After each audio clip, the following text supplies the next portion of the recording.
Thank everybody for being here. Bobby, I see your family behind you, and I like your family except for the nephew who's a Florida Gator. We'll let that go.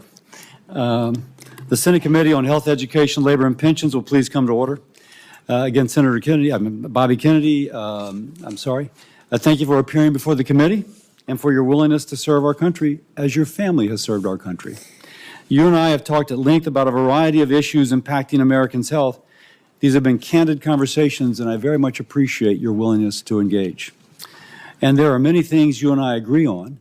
We're in total agreement on the need to address ultra-processed food, to reduce obesity. And obesity, of course, the leading cause of chronic disease and therefore of shorter lifespans. And this will be a priority in this committee, and I look forward to collaborating with you if you are confirmed. But it's no secret, I have some reservations about your past positions on vaccines and a couple other issues. And so we know a lot about you. I'll tell you a little bit about myself. Before I entered politics or even thought about running for office, I practiced medicine for 30 years, working in public hospitals in California and Louisiana, specializing in liver disease, caring for those who otherwise would not have had a specialist. If you will, dedicating my life to saving lives, that is, being a doctor. Now, there is a moment in my career that really informs me now. In the early 2000s, I was loading a patient onto an air ambulance, an 18-year-old young woman, to go to get a liver transplant from acute liver failure due to hepatitis B. Barely an adult, her entire life ahead of her, all the hopes and dreams she might want, the children, the grandchildren, the future generations, wiped away if she did not get to the LSU hospital in Shreveport for an emergency transplant. Now, the transplant, an invasive, in 2000, $250,000 surgery that had a 5 to 10% mortality rate, but even if she survived, would leave her with a liver transplant and hospital bills every year of $50,000. And as she took off, it was the worst day of my medical career, because I thought $50 of vaccines could have prevented this all. And that was an inflection point in my career. And since then, I've tried to do everything I can to make sure I never have to speak to another parent about their child dying due to a vaccine-preventable disease. So I worked with community and business leaders to form a public-private partnership in the capital region of Louisiana. We vaccinated 36,000 children for hepatitis B, and since the CDC and the ACIP have recommended universal vaccination for children, the number of acute hepatitis B cases in our country has declined by almost 90%. So as a physician who's been involved in immunization programs, I've seen the benefits of vaccinations. I know they save lives. I know they're a crucial part of keeping our nation healthy. Now, Bobby, I've learned you got a tremendous following. My phone blows up with people who really follow you. And there are many who trust you more than they trust their own physician. And so the question I need to have answered is, what will you do with that trust? Whether it's justified or not, and you may not want this to be the case, but I have constituents who partly credit you for their decision to not vaccinate their child. Now, that's a real conversation. And I'm hearing from them, and they want you confirmed. Now, you're going to tell us this week, as you did, I think you'll tell us today, as you did in Finance Committee yesterday, that you're pro-vaccine. So what will you tell the American mother? Will you tell her to vaccinate her child or to not? Or to have a conversation with her doctor, but for many that will be permission to not vaccinate their child. We know that to be the case. So your past of undermining confidence in vaccines with unfounded or misleading arguments concerns me. Can I trust that that is now in the past? Can data and information change your opinion, or will you only look for data supporting a predetermined conclusion? This is imperative. You will have the responsibility to restore trust in our public health institutions in this position you have. Now, let's turn a little political. I want President Trump to be successful. It's important for our country. Any action you take as HHS Secretary will shape his legacy, and we both want that legacy to be positive. So, thank you for coming before the committee, for being willing to serve, and I look forward to today's conversation. And with that, I yield to my ranking member, Senator Sanders. Thank you, Senator Cassidy, Chairman. And Mr. Kennedy, thanks for being with us. I'm going to discuss later the issue of vaccines, which Senator Cassidy raised, and it's of concern, I think, to all of us. But before I go there, I wanted to congratulate you, in a sense, for the phrase, "Make America Healthy Again." I think that is a cry that all of us, a goal that all of us share, because as you have indicated, we're a very unhealthy society. We are the richest country in the history of the world, and yet we rank far below every other major country in terms of our life expectancy. That's outrageous. To me, equally outrageous is if you're working class in this country, you're going to live 6 or 7 years shorter lives than if you are rich. In America today, 68,000 people die every year because they can't get to a doctor. They can't afford to get to a doctor. You pointed out yesterday the outrageous cost of health care in America, 2 or 3 times more than other industrialized countries are paying.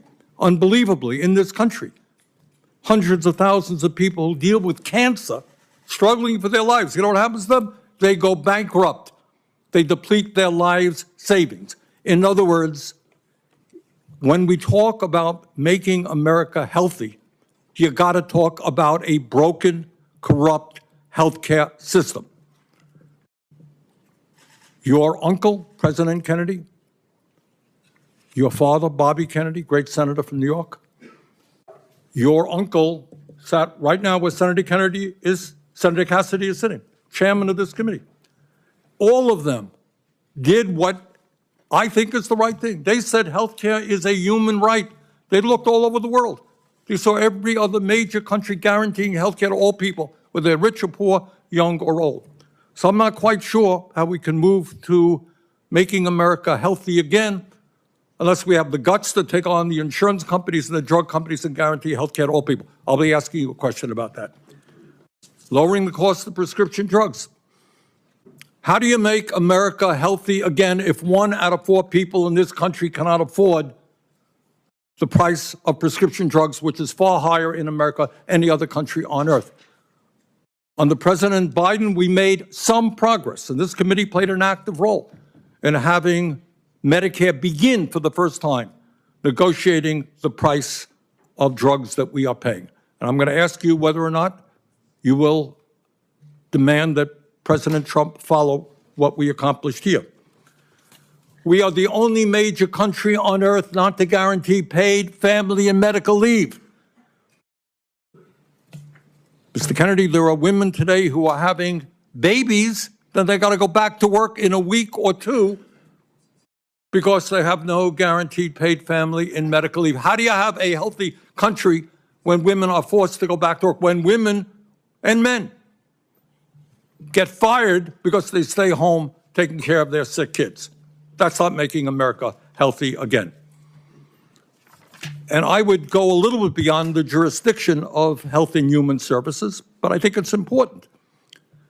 If you are working 50 or 60 hours a week, making 13, 14 bucks an hour, which is what millions of Americans are, can you be healthy? Will you join those of us who think that in the United States, wealthiest country on earth, people work 40 hours a week, they should not live in poverty, we've got to raise the minimum wage to a living wage?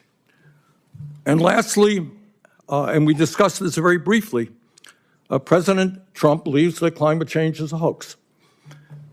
I happen to believe, and most Americans believe, and virtually the entire scientific community believes, that it is an existential threat to this planet. I don't know how you're going to make America healthy again, or keep the world healthy, when you have massive heat waves and droughts and floods and extreme weather disturbances. Louisiana had them, Vermont had them.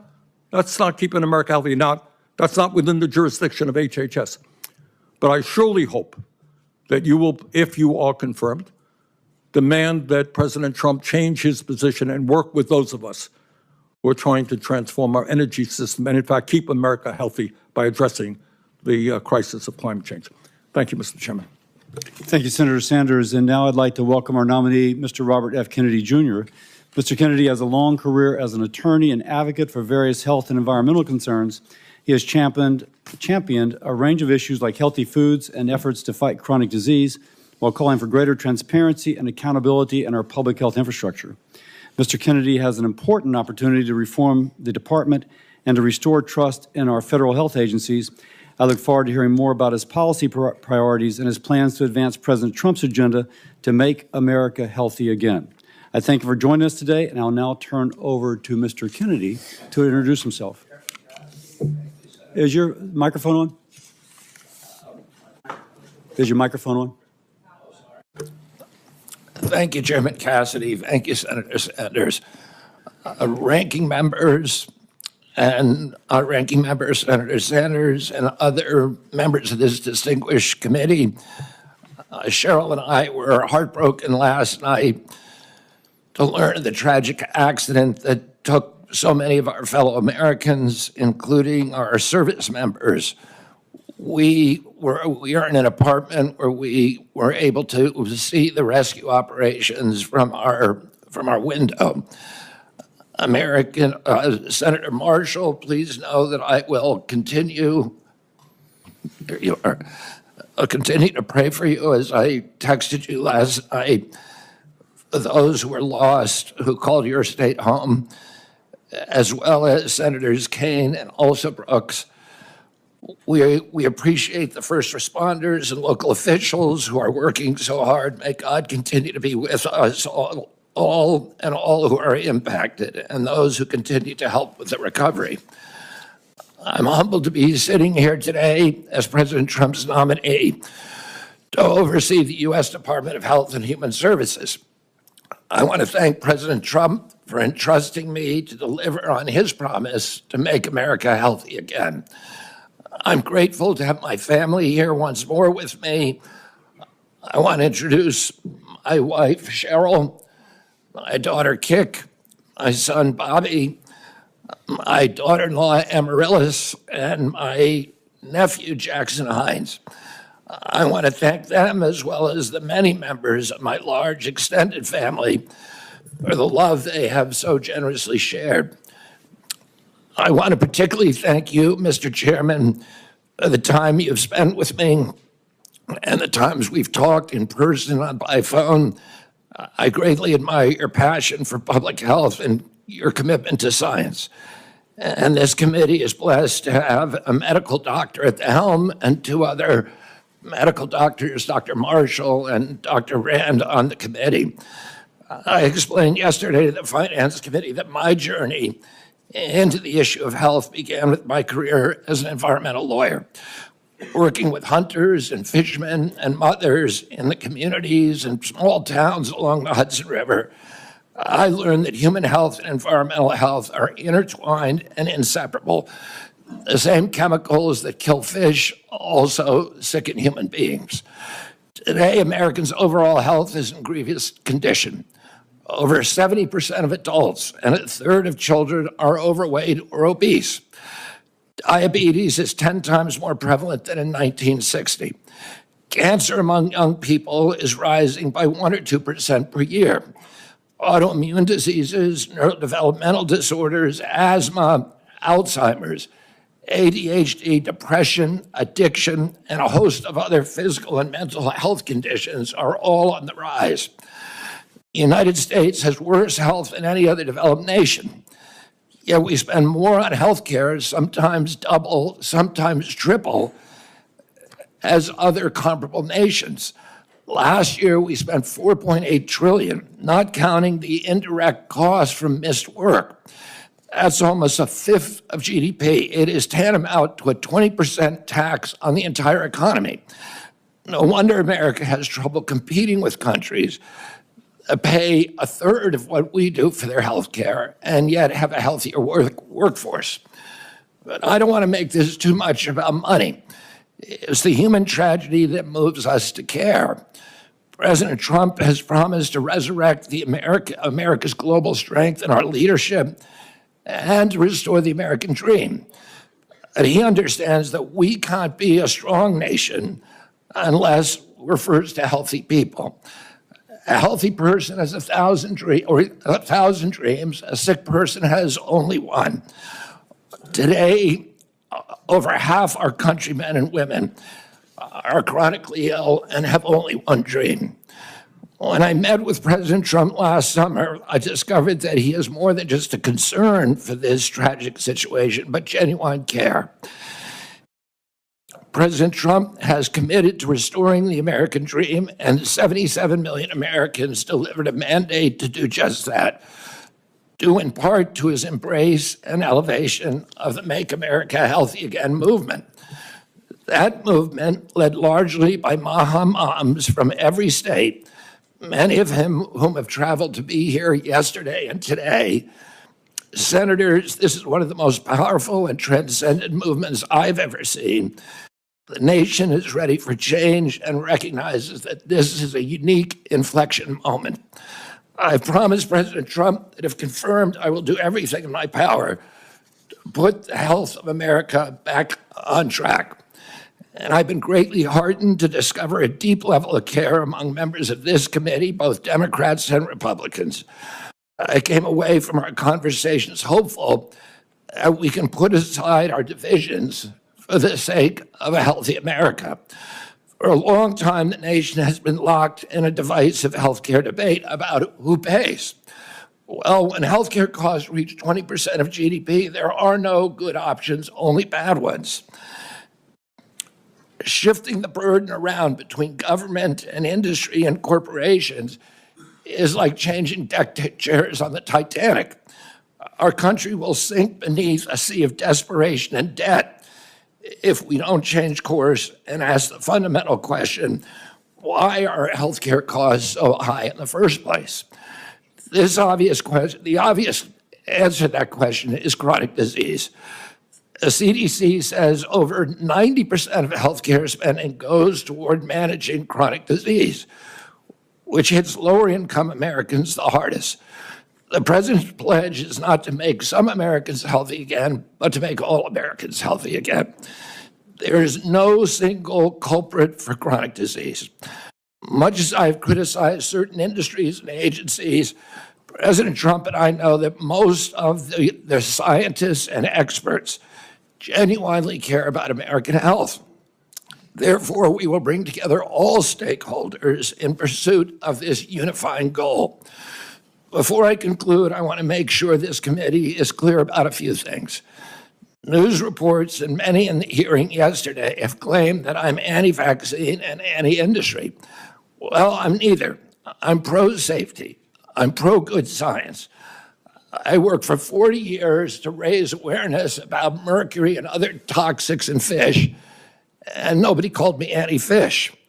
All my kids are vaccinated. I believe vaccines have saved millions of lives and play a critical role in healthcare. Nor am I the enemy of food producers. American farms are the bedrock of our culture and our national security. I was a 4-H kid, and I spent my summers on ranches. I want to work with our farmers and food producers to remove burdensome regulations and unleash American ingenuity. Maha simply cannot succeed if we do not have the partnership of America's farmers. In my advocacy, I've often disturbed the status quo by asking uncomfortable questions, and I'm not going to apologize for that. We have massive health problems in our country that we must face honestly. And the first thing I've done every morning for the past 20 years is to pray to God that he would put me in a position where I can end the chronic disease epidemic and protect our children. That's why I'm so grateful to President Trump for the opportunity to sit here before you today and seek your support and your partnership in this endeavor. I'll conclude with a promise to you, Mr. Chairman, the members of this committee, to the President, and most of all to the tens of millions of parents across America, especially the moms, who have propelled this issue to center stage. Should I be so privileged as to be confirmed, we will make sure our tax dollars support healthy foods. We will scrutinize the chemical additives to our food supply. We'll remove the financial conflicts of interest from the agencies. We'll create an honest, unbiased, science-driven HHS accountable to the President, to the Congress, and to the American people. We will reverse the chronic disease epidemic and put the nation back on the road to good health. Thank you. Thank you, Mr. Kennedy. I'll start. And for everyone's information, yesterday, finance went long. This is not the Star Chamber. This is where I think most people can get their questions out in 5 minutes. And so I'll let it go a little bit over 5, but out of deference to our witness who's already testified for 3 hours, I'll be a little tight. That said, at the end, taking the ranking member and the chairman's privilege, we will have a chance, the two of us will have a chance to ask a little bit more. And that's what you get for being a chair. So that said, let's begin. Bobby, if I may, because you said I could, you had once described yourself as pro-vaccine to me. Now, the context of what I'm about to ask is that there's multiple studies establishing the safety of measles and hepatitis B vaccine, and specifically that they are not a cause of autism. In this position, and you have previously said yes, but if you are approved to this decision, to this position, will you say unequivocally, will you reassure mothers unequivocally and without qualification that the measles and hepatitis B vaccines do not cause autism? Senator, I am not going into the agency with any. Well, that's kind of a yes or no question, because so if you're, because the data is there, and that's kind of a yes or no. And I don't mean to cut you off, but that really is a yes or no. If the data is there, I will absolutely do that. Now there is the data. Just because I used to do hepatitis B, as I've said, I know the data is there. Well, then I will be the first person. If you show me data, I will be the first person to assure the American people that they need to take those vaccines. Now, what concerns me is that you've cast doubt on some of these vaccines recently. I mean, like the last few years, but the data, and I could quote some of it. The data has been there for a long time. I've been out of the game. I've been in Congress for 16 years, and this data was in large measure generated before I came to Congress. So my concern is that if you are making those claims and being so influential, I mean, your bully pulpit's incredible. With that responsibility, that you never acquainted yourself with anything that might contradict that what you were previously saying. So let me ask once more. If the data is brought to you, and these studies that have been out there for quite some time and have been peer-reviewed, and it shows that these two vaccines are not associated with autism, will you ask, no, I need even more?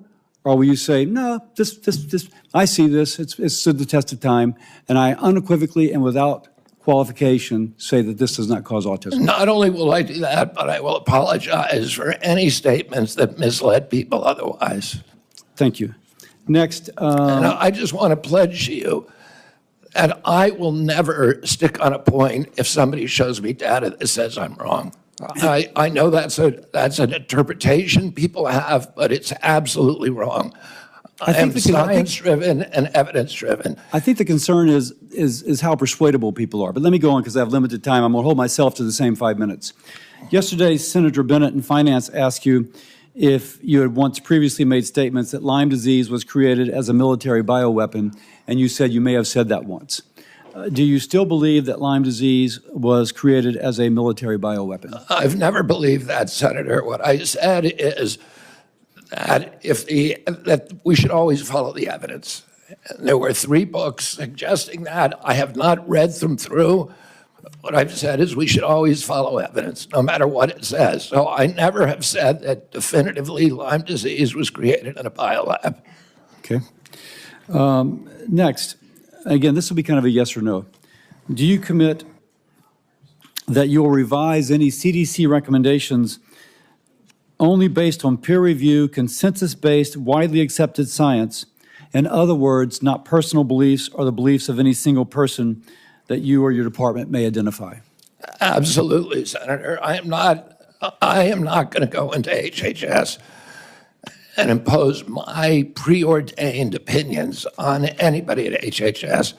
I'm going to empower the scientists at HHS to do their job and make sure that we have good science that's evidence-based, that's replicatable, where the raw data is I'm almost published. out of time, so let me get to another question. All right. Do you promise that FDA will not deprioritize or delay review and/or approval of new vaccines, and that vaccine review standards will not change from historical norms? Well, we will have the best vaccine standards with safety studies, and I will not, if the That's a panels little bit of a recommend- different answer than the question I asked, because what is the best could be in the eyes of the beholder. So let me read again. Promise that the FDA will not deprioritize or delay review and/or approval of new vaccines, and that vaccine review standards will not change from historical norms. Yes. Great. With that, I will set a good example, and I yield my time to my ranking member. Thank you, Chairman Cassidy. And I'm going to do what I very rarely do, is actually follow up on a question from Senator Cassidy. There have been, as I understand it, dozens of studies done all over the world that make it very clear that vaccines do not cause autism. Now, you just said, if I heard correctly, well, if the evidence is there. The evidence is there. That's it. Vaccines do not cause autism. Do you agree with that? As I said, I'm not going to go into HHS with any preordained. I asked you a simple question, Bobby. The studies all over the world say it does not. What do you think? Senator, if you show me those studies, I will absolutely, as I promised to Chairman Cassidy, I will apologize. That is a very troubling response, because the studies are there. Your job was to have looked at those studies as an applicant for this job. All right. Let me ask you another question about this one about COVID. Scientists with the Yale School of Public Health and University of Maryland have estimated that the COVID vaccine saved 3 million lives and prevented 18 million hospitalizations. President Trump, someone who I do not often agree with, has said that the COVID vaccine was, quote, one of the greatest miracles of the ages. That's Donald Trump. But Bobby, you had a very different perspective. At a time when thousands of Americans were dying from COVID every week, in May of 2021, you petitioned the Food and Drug Administration to revoke the emergency use of COVID vaccines. So my question to you is, were the scientists who told us that the COVID vaccine was imperative, and President Trump who told us that it was this great thing, were they right, or were you right when you told people that they should not take COVID shots? Senator, I filed that lawsuit after CDC recommended the vaccine for 6-year-old children without any evidence that it would benefit them and without testing on 6-year-old children. And that was my reason for filing that lawsuit. Was the vaccine, COVID vaccine, successful in saving millions of lives? I don't know. We don't have a good surveillance system, unfortunately. We don't know? I don't think anybody can say that. If you show me science that says But, that. you know, Bobby, you say, if I show you, you're applying for the job. I mean, clearly, you should know this. And that is, the scientific community has established that COVID vaccines save millions of lives, and you're casting doubt. That is really problematic. All right, let me ask you another question on another subject. My Republican colleagues and President Trump are moving toward making massive cuts into Medicaid in order to provide tax breaks for the wealthiest people in this country. As I'm sure you know, Medicaid provides health insurance to tens of millions of children, provides the funding for 2 out of every 3 seniors in nursing homes. It provides 43% of the revenue for community health centers, something I feel very strongly about. and it is so important for millions of people. If confirmed, in terms of making America healthy again, will you stand up to the White House and say, no, we cannot throw millions of children off of health care, millions of elderly people out of nursing homes. We cannot cut Medicaid to give tax breaks to billionaires. President Trump has made no indication to me that he intends to throw millions of people out of nursing home or deprive people of their health care, Senator. We have a health care system that's broken. It's not working. You've been working on it your entire career. As Americans get less and less healthier, as premiums rose. Bobby, I believe the healthcare system is broken. We He has agree on asked that. me to fix it. But So do that you it works fix for it? the American people. But my colleagues here, certainly in the House of Representatives, are prepared to make massive cuts in Medicaid.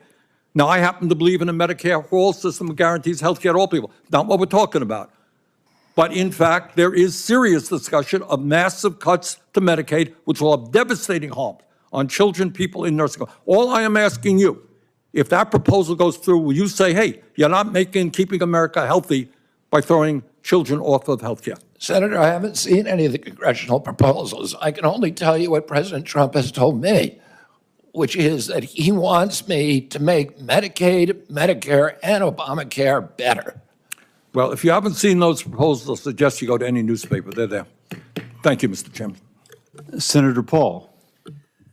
You know, I think the discussion over vaccines is so oversimplified and dumbed down that we never really get to real truths. And it's why people up here are so separated from real people at home. So we talk about hepatitis B. It's a terrible disease. It could lead to liver failure, as the chairman said. But the reason you have distrust from people at home and why they don't believe anything you say, they don't believe government at all, is you're telling my kid to take a hepatitis B vaccine when he's 1 day old. You get it through drug use and sexually transmitted. That's how you get hepatitis B. But you're telling me my kid has to take it at 1 day old. That's not science. And so every person with a bit of common sense, even people who don't resist vaccines, I vaccinated all my kids. I believe vaccines are one of the modern miracles beyond all pale. The Speckled Monster is a great book about the introduction of the smallpox vaccine in 1720 into our country. All miracles. But I'm not a one-size-fits-all. It's not all or nothing. I chose to wait on my hepatitis B vaccine, and we did it when they went to school. Does that make me an awful person? Does that make me an anti-vaxxer because I questioned the government dictate of whether I do it? And I'm not speaking for anybody else. I'm only speaking for myself. But for goodness sakes, let's have an honest debate about these things. The COVID vaccine. If you ask me my opinion, the reporters run up and down the aisle and they say, you still anti-vaccine? No, I'm pro-vaccine. But on the COVID vaccine, and on the COVID illness, there was a 1,000-fold or more difference between the elderly and children. If you don't acknowledge that, you're committing malpractice. You're showing your ignorance. If you say a 6-month-old must be mandated to get it, the science is not there. So all this blather about the science says this and the science says that, no, it doesn't. The science actually shows that no healthy child in America died from COVID. Look it up. No healthy child died from COVID. And so the thing is that it's 1,000-fold greater. So if you ask me my advice as a physician, if you were 65 or older or overweight and some other conditions, I would have said, hell yes, I'd take the COVID vaccine. The risks of the disease were real and much greater than the vaccine. But if you ask me, should my healthy 6-month-old get it? See, these are the nuances you're unwilling to talk about because there's such a belief in submission. Submit to the government. Do what you're told. There is no discussion. There ought to be a debate. You're not going to let him have the debate because you're just going to criticize and say, it is this, and admit to it, or we're not going to appoint you. But it's more complicated than that. And this is why people distrust government, because you're unwilling to have these conversations. And go home, ask your Democrat young mothers, your Republican young mothers, if they're vaccinating their kid for hepatitis B, and they're like, well, do I have to do it on day one? It's this precious little baby. Is there science to say you shouldn't do it? Probably not, but it's my kid. You know, it's like, there isn't clear-cut science saying not to. But on autism, there's no good science of anything to show what causes autism. We don't know. It's a profound disease. I know many moms here and dads who have kids with autism. I know them personally. I've met their kids. But the thing is they saw their kids developing completely normal, maybe speaking 100 words go to no words at about 15 months of age. No, there isn't proof. There isn't proof that the vaccines cause it. That's true. There isn't proof that it causes it. But we don't know what causes it yet. So shouldn't we be at least open-minded? We take 72 vaccines. Could it be? I don't know. But we shouldn't just close the door and say we're no longer, because we believe so much in submission, we're not going to have an open mind to study these things. And so it's sort of this crazy notion. Schizophrenia, I would put in the same notion. You have a kid who's completely normal to 18 or 19, and their brain goes haywire. How does that happen? It's the most bizarre disease. Shouldn't we be open? Could it be our food? It might be vaccines, it might be our food, but autism's more common. I don't know about the schizophrenia statistics, but autism is more common. Shouldn't we want to be open-minded? Instead, we're so closed-minded and we're so consensus-driven that the science says this. Well, science doesn't say anything. Science is a dispute, and 10 years from now, we could all be wrong. We were told in the beginning, 20 years ago, they did this enormous study, and they said, everybody over 50 should take an aspirin. I thought, well, that's a pretty good idea. It makes sense. But you know what? 20 years later, they measured it. And they found if you had no heart disease and you were taking aspirin, your chance of dying from a brain bleed or from a stomach bleed were greater than the risk of heart disease. If you have heart disease, they still say take an aspirin. If you don't, they've changed their mind 20 years later. But would you have all said I was crazy and I should no longer be in public discourse if I had said 20 years ago, I don't feel like taking an aspirin. I ride my bike all the time. I'm afraid I might hit my head. But that's what a country's about. It's what dissent is about. So just ask you to look at the larger picture and give the guy a break who says, I just want to follow the science where it leads without presupposition. I think really what we have up here is presupposition. You've already concluded. It's absolute that autism isn't caused by it. We don't know what causes autism, so we should be more humble in what we say. Sorry I didn't get to a question.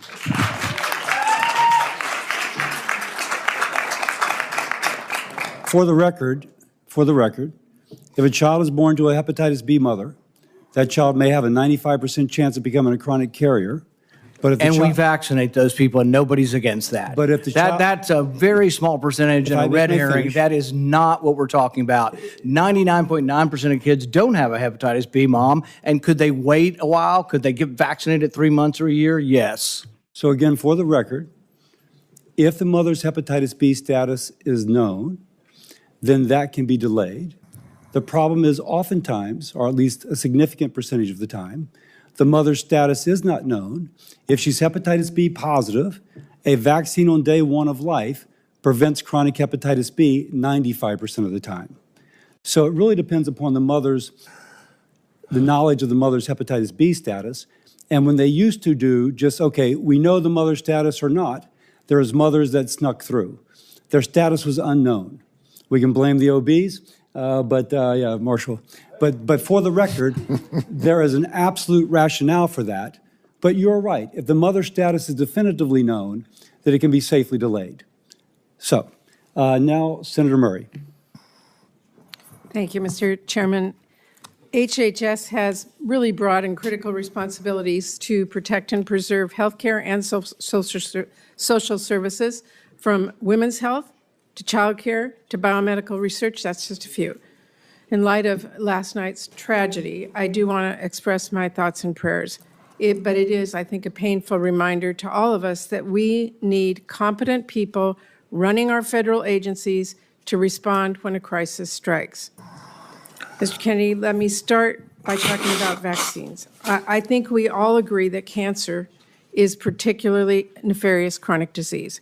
And the American Cancer Society reported earlier this month that women under 50 are experiencing a dramatic increase in the incidence of that disease.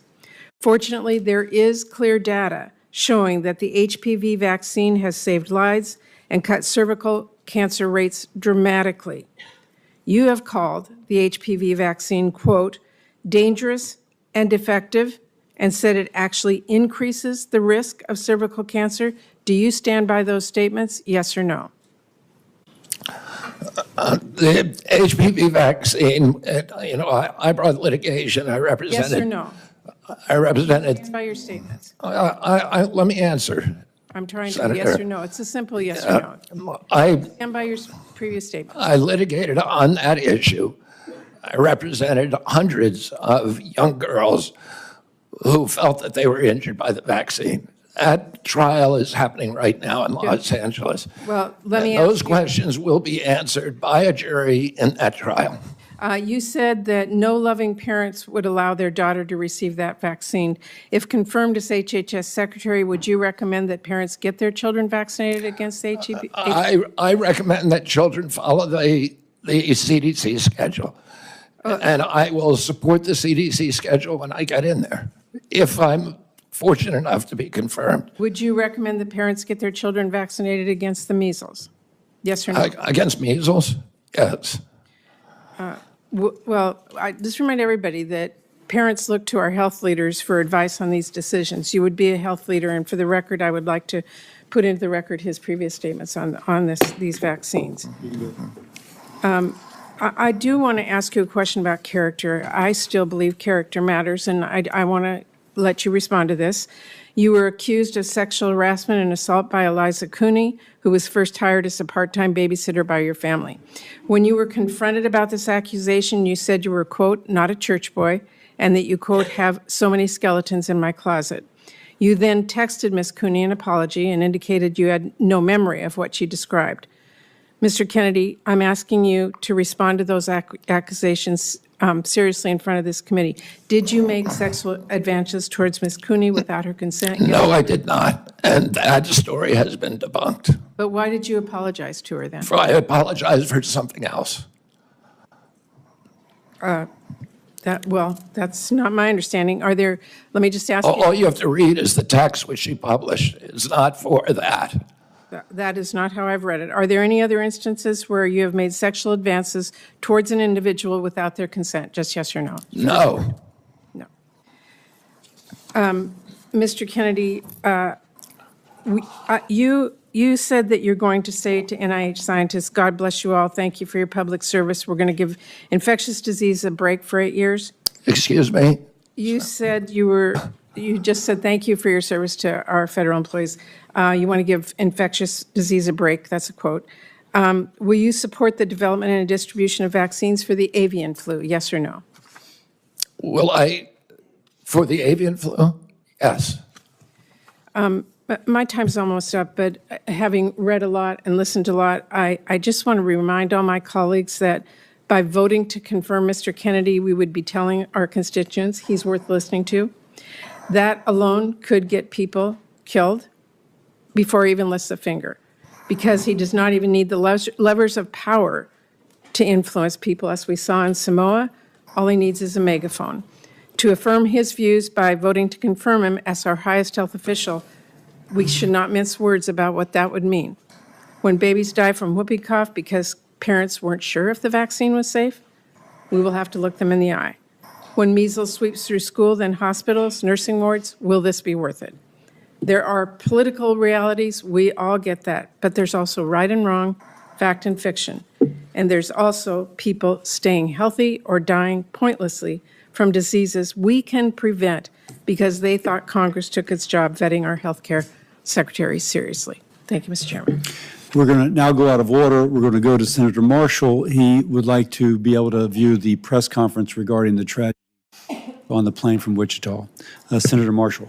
Well, thank you, Mr. Chairman, and thank you, Mr. Kennedy, for your kind words this morning, for your caring text last night, and I'm grateful for all my colleagues, most everybody reaching out to us, and it's certainly it's a tough day for Kansans and many others who lost loved ones, and we will look forward meeting with the president later today and those loved ones, and just want everyone back home to know that we're wrapping our arms around them, that we're mourning with them, and we'll get through this together. So thank you. Mr. Kennedy, take a second and just describe why fighting chronic disease is so important to you. Who are we fighting for? What is your role as HHS Secretary, and is there anything that's a bigger priority to you than this as you go into this role? Thank you, Senator. When I was a 10-year-old boy, my uncle was in the White House. The chronic disease among American children was 2%. Today it's 66%. The cost of chronic disease to our country when my uncle was president was zero. There were not even treatments for chronic disease at that time. The cost is $4.45 trillion. It is bankrupting our country. 77% of American kids can't qualify for military service. 38% of teens, according to NIH's last report, which was 3 weeks ago, 38% are diabetic or pre-diabetic. When my uncle was president, the typical pediatrician would 1 or 2 cases of diabetes in his lifetime, juvenile diabetes. Today, it's more than a third of the kids who walk through his door or her door is diabetic or pre-diabetic. Autism rates have gone from 1 in 10,000 or 1 in 1,500 to 1 in 10,000, depending on what study you look at. In my generation, as a 70-year-old man today, in our children, it's 1 in 34. The explosion, I had 11 siblings. I had dozens of first cousins. Mr. Kennedy, I'm sorry. So, who are we? What's your role as HHS secretary to fight that disease? There's never been an HHS secretary who came in to do this. It was all about the typical partisan debate about how we allocate the cost, whether insurers pay it or whether hospitals, providers, or families pay it. And the costs continue to rise. All the things we're debating on, our kids are getting sicker and sicker. Yeah, just to quote you from yesterday, it's like we're moving the chairs on the Titanic. Yeah, and the ship is sinking, and nobody's paying attention to it. And yesterday, I got question after question from the Democrats about measles. In 1963, the year before the measles epidemic, or the measles vaccine was introduced, 500 American kids died from measles, almost all of them extremely poor and malnourished.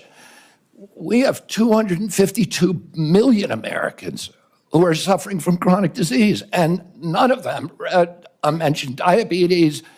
They didn't mention heart disease. They didn't mention cancers yesterday. We need to refocus if we're going to save our country. This is existential. Our country is not going to be destroyed because we get the marginal tax rate wrong. Right. It is going to be destroyed if we get this issue wrong. And I am in a unique position to be able to stop this epidemic.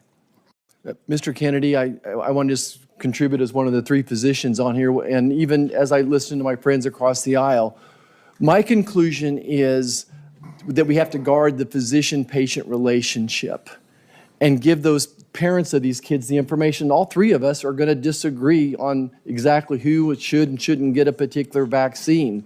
We all recognize the incredible successes of different vaccines as well, but we have to give the American public the best information, non-biased information, and I'd love to get you to respond to that, but I have an important question for folks back home. And this will be my last question. I've never seen a person whose words written and spoken have been so misattributed, exaggerated, sensationalized, and taken out of context.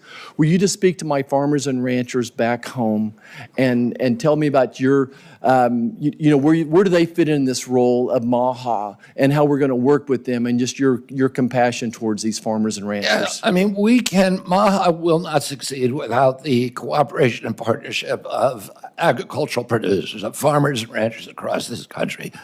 I was a 4-H kid. I grew up working on ranches.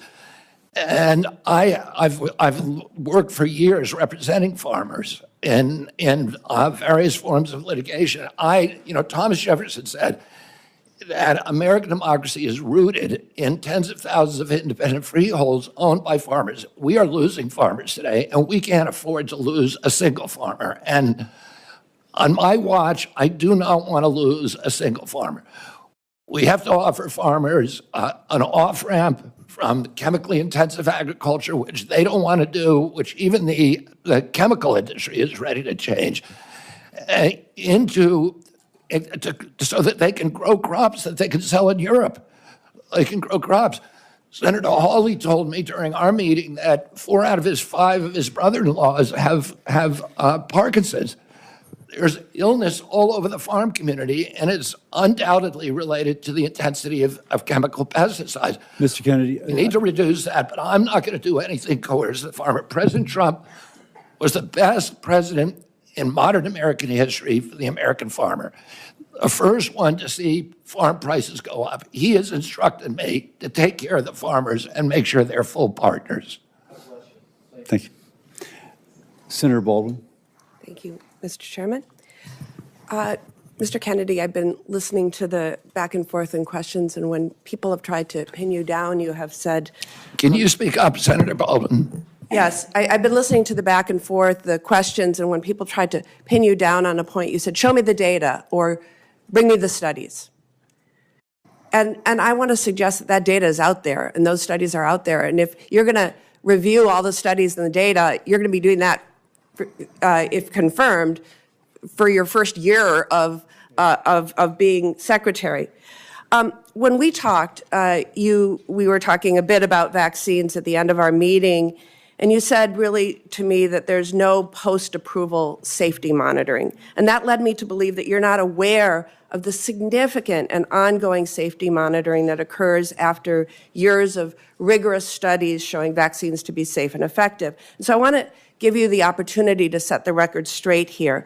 Are you aware of the measures in place throughout Health and Human Services to ensure vaccine safety after approval? Yes or no? I'm aware of the VAERS system, which CDC admits it captures fewer than 1% of vaccine injuries. So you are aware of the I'm also CDC aware- monitoring? Are you aware of the FDA post-approval monitoring? I'm aware of only 2 systems. Are you aware of the vaccine safety data link? Oh, yeah, I'm very aware of that. Are you aware of the vaccine adverse event reporting I'm- system? I'm aware of the vaccine safety data link that CDC keeps under a lockbox and will not let independent scientists Are you look at it. aware of the clinical immunization safety assessment project? As I said, Are we you need- aware of vSafe? I'm aware that they're broken, and I can explain to you how each one of those is broken if you're interested. What I want to do is make sure we have gold standard science. We get the conflicts off the panels so that people, there's Congress. What I listed right now are just some of the guardrails that are in place to ensure that life-saving vaccines are safe and effective. And this is after numerous clinical trials, rigorous studies, and review by an independent panel of experts that show vaccines are safe and effective, which is available to all the public. If you want to take a second look at the science, like you have said, well, it's here, it's available, and it's conclusive. And saying anything else is undermining vaccines. To a different And by the issue. way, repeating what Congress found in the issue. 2003 investigation. Kennedy, I want to move to what I hope it will be pretty simple stuff. In general, for a drug to be considered safe, would you say that 97, 98% of people taking that drug and having no complications is generally safe? It would completely depend on what the drug is. If it's a drug given to a healthy population, that would not be an Again, this is acceptable. as high a level as it gets. Would you say that when 99 out of 100 people experience minimal or no complications, that that drug is safe? It depends what the risk is from the disease. It depends what the benefit from the drug is. If you're dying of cancer, you will take a drug with that kind of risk profile. And if we were to If you're a talk healthy about individual with zero, peer-reviewed, if you're a healthy individual with zero I'm talking risk, about mifepristone, but if we were to talk about peer-reviewed, replicable studies of a medication, would you say that you needed 10 trusted studies to get the same conclusion? it depends 15? what the 20 trusted studies? It depends what the What's your number? it completely depends on the kind of study you're talking about, randomized studies or observational studies. Is it safe to assume that 100 studies that are replicable and peer-reviewed is enough? Well, it could be one study if it was a powerful enough study. The most widely used medication, abortion drug, mifepristone, has been FDA approved for nearly 25 years. More than 100 studies have confirmed that 99% of patients who took the abortion pill had no complications. So with all of that, I can only conclude that you would commit to keep this science-backed and proven medication on the market and accessible for women. Is that correct? I'm going to, with mifepristone, President Trump has not chosen a policy. and I will implement his policy. So regardless of the studies, regardless of the data, regardless of the science, you've been talking about, show me the data, show me the studies. Well, if you Would have that policy Senator, regardless of what the science says. Senator, the devil is in the details. If you're telling me 99% of women did okay, but 1% died, I would say that is not a That is beneficial not risk what profile. the studies show. I know, but you're not showing me. I need those details from the study before I can't buy a pig in a poke. Show me what the study says. So let's move on. Next, it would be Senator Mullen. Thank you, Mr. Kennedy, for being here. You know, we have fortunately been able to form quite a friendship over the last year, and I appreciate it. Appreciate the in-depth conversations we've had. And I just want to point out, I don't understand why my colleagues all of a sudden say we can't question science. I mean, it absolutely blows my mind that all of a sudden it's such shame that Bobby's sitting up here and he's questioning science, because I guarantee you, if he was sitting here and he was going to be the secretary of HHS underneath the former President Biden, which I enjoy saying former president, I would bet you that you guys would have his back 100% and enjoy the fact that he's questioning science, and would probably support his positions 100%. But because he's now on the Republican side, you guys have went way off the rail. And how dare he question science? My God, if we didn't question science, where would we be today? We've always questioned science. Science is always evolving, always changing. Have a glass of wine a day, it's healthy for you. Don't have a glass of wine a day. Have a piece of chocolate a day, it's healthy for you. Dark chocolate is healthy for you. Take an aspirin a day, as Senator Rand Paul pulled out. I mean, where would we be today if we didn't ever question science? But I will say there's an issue that I have as a father of 6, that when my kids come out from getting their vaccines, they look like a freaking pincushion. I mean, 72 vaccinations? I think there's a reason we should be questioning this.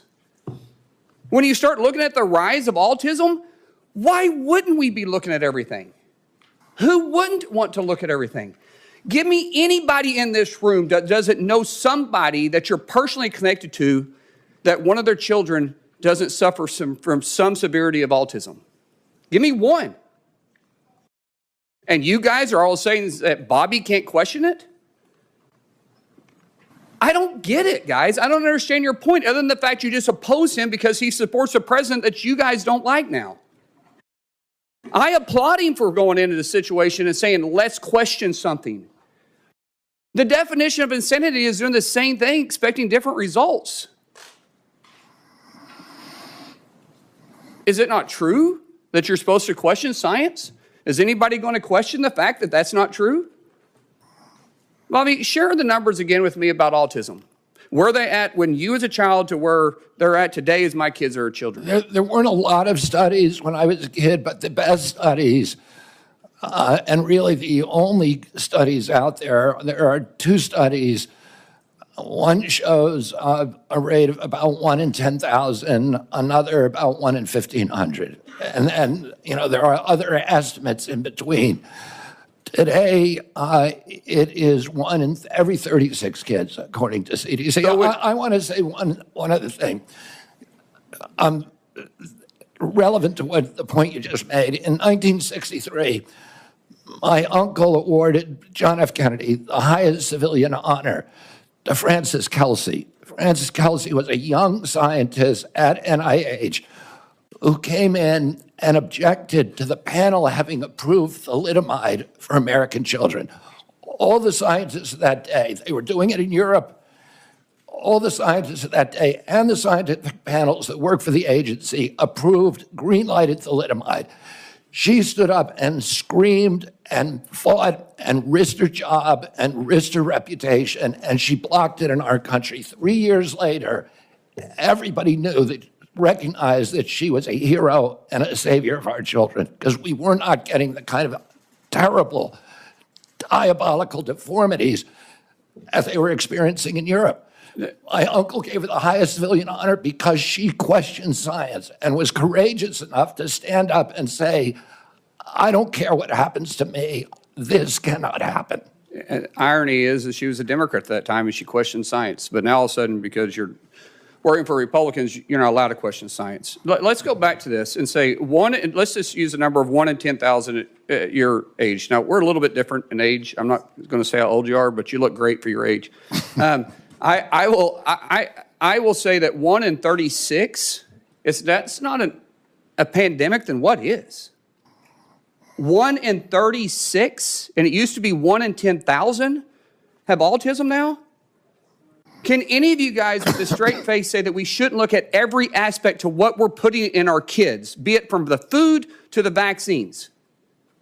1 in 36. That scares the living daylights out of me. With 6 kids, I could have 36 grandkids. I'm just doing the math. I'm the youngest of 7. My family seems to be pretty active in that area. So I'm not necessarily trying to be funny, but I'm being very serious, guys. We should support the fact that Bobby's questioning it. He's not saying he's against it. He's saying he's going to question it and let the studies follow where they will. And God bless you for doing that. Thank you. Thank you, Senator. Senator Kane. Thank you, Mr. Chair, and congratulations on your nomination, Mr. Kennedy. I enjoyed our conversation. Thank you for starting off today acknowledging the pain felt by people in this region from this horrible air tragedy last night. Senator Marshall and Senator Moran, a lot of folks from Kansas, a lot of folks from Virginia, D.C., Maryland, but also when that passenger list comes out and when the 3 soldiers' names are revealed, every office here is going to have some connection to them because you have your staffs who live here, and we kind of dread seeing that list of names. I drove to the airport at 6:30 this morning and went across the bridge over the Potomac and saw the the recovery operation kind of underway in daylight hours. And I thought about the last big aviation disaster in Richmond when on 9/11 a plane slammed into the Pentagon. And Virginia got hurt very bad that day, and so did the nation. Just a couple of months ago, you posted this on your X account. On 9/11, it's hard to tell what is conspiracy theory and what isn't. I'd like to introduce that for the record, Mr. Chair. We take that kind of stuff pretty personally. Virginians know what happened on 9/11. And we don't need folks giving oxygen to conspiracy theories about 9/11. Now, one thing I noticed about this post is it was in July of 2024. It was 23 years after 9/11. You had a lot going on in your life. You were running for president then. What made you decide in the midst of everything going on in this country, in this world in July of 2024 in your own candidacy for president, that now was the time to say it's hard to tell what is conspiracy and what isn't about 9/11? What was so important about making this point in July of 2024? Senator, the dramatic drop in trust in our government, and this is particularly one of the templates for that is what happened at CDC. Yeah, no, I want to move aside from that. Because you say, you go on to say, I won't take sides. As president, I won't take sides on 9/11. Wow. I won't take sides on 9/11. Let me ask you this. As a general matter, do you find it hard to tell what is a conspiracy theory and what isn't? Is that kind of a general deficit that you find in your own analytical abilities? My father told me when I was 13 years old, he said, people in authority lie, and that the job of a citizen in every democracy is to maintain a fierce skepticism. Okay, I get it. Government authority. And you're an authority, but you wouldn't take sides on 9/11, and you're admitting, I have a hard time telling what is a conspiracy theory and what isn't. Senator, I haven't investigated it. If the things that I investigate, I take sides on, people are allowed to hold that opinion. I'm not going to tell them they're crazy for holding that opinion. I'm going to say, what is your evidence? And if I hear the evidence, I'm going to say, that doesn't make any sense. So you won't take sides on 9/11. Wow. Senator Murray asked you some questions about Gardasil, and This is a vaccine that's manufactured in Virginia. There's other HPV vaccines. I'm going to enter into the record a whole series of studies from many, many nations that talk about the dramatic positive effect of Gardasil. Could I introduce those into the record, Mr. Chair? Without objection. And those studies are on Wait, trial let me ask right a question. now. Let me ask a question. These are studies from Scotland, Sweden, the UK, Australia, the United States, multiple studies. And then I'm going to introduce in the record, I guess it's a blog post of yours. The verdict is now inescapable. Gardasil is killing girls. And I'd like to introduce that into the record as well. Without objection. You have a pretty significant financial interest in litigation against Gardasil. You have received contingency fees and payments for referring people to lawyers suing the manufacturer. And in your ethics vetting... I've never received any money from any Gardasil or any other vaccine lawsuit. Let me read a quote. This is your words. In your ethics vetting for this nomination, you said, quote, pursuant to the referral agreement, I'm entitled to receive 10% of fees awarded in contingency cases referred to the firm. How can folks who need to have confidence in federal vaccine programs trust you to be independent and science-based when you stand to gain significant funding if lawsuits against vaccine manufacturers are successful? I have given away all of my rights to any fees in that lawsuit. I yield back. Next is Senator Scott. Thank you, Mr. Chairman. Mr. Kennedy, good to see you again. Thank you for being here before the committee. Yeah. One of the beauties of our country is we have foundational documents that point us in the right direction. I think it's the compass that shows us due north, true north. The Declaration of Independence mentions life, liberty, and the pursuit of happiness as unalienable rights. You and I had a serious conversation about the importance of life, and I'm a pro-life Christian, as you know. And you said that you assured me that your deputies were going to be pro-life. Is that still the case? I will implement President Trump's policies. I serve at his pleasure, but I share President Trump's view that every abortion is a tragedy. Now, my question was, are you having deputies within your at HHS that will be pro-life? As I said, I can tell you exactly what I'm going to do, so there's no mistake. I'm going to implement President Trump's policies. President Trump has told me he wants to end late-term abortion. Are you hiring people who are pro-life at HHS? Yes, I am. Thank you. During the first Trump administration, HHS began investing in policies to support individuals living with sickle cell anemia. This has continued. A career staff person has dedicated time to coordinate sickle cell disease-related activities across HHS and other government agencies. Will you commit to continuing to have an individual serve in this coordinating role for sickle cell? Yes, and I think I've worked on sickle cell for many, many years. I told you I have many friends who have sickle cell. Several of them, I've seen the suffering that they endure. 1 out of every 365 blacks in our country has sickle cell. There are now promising gene therapies. They're very, very expensive. But it's something that NIH should be enthusiastically supporting that kind of research. Well, you answered my second question, so that's great, which was today you noticed the FDA gene therapies are really breakthrough evolutions in science that are really one-time cures. So you support the continuation of the research that makes that more available? Absolutely, Senator. Thank you. That's great news. This past fall, due to one facility making the majority of our IV drugs in the U.S., it was devastated by Hurricane Helene.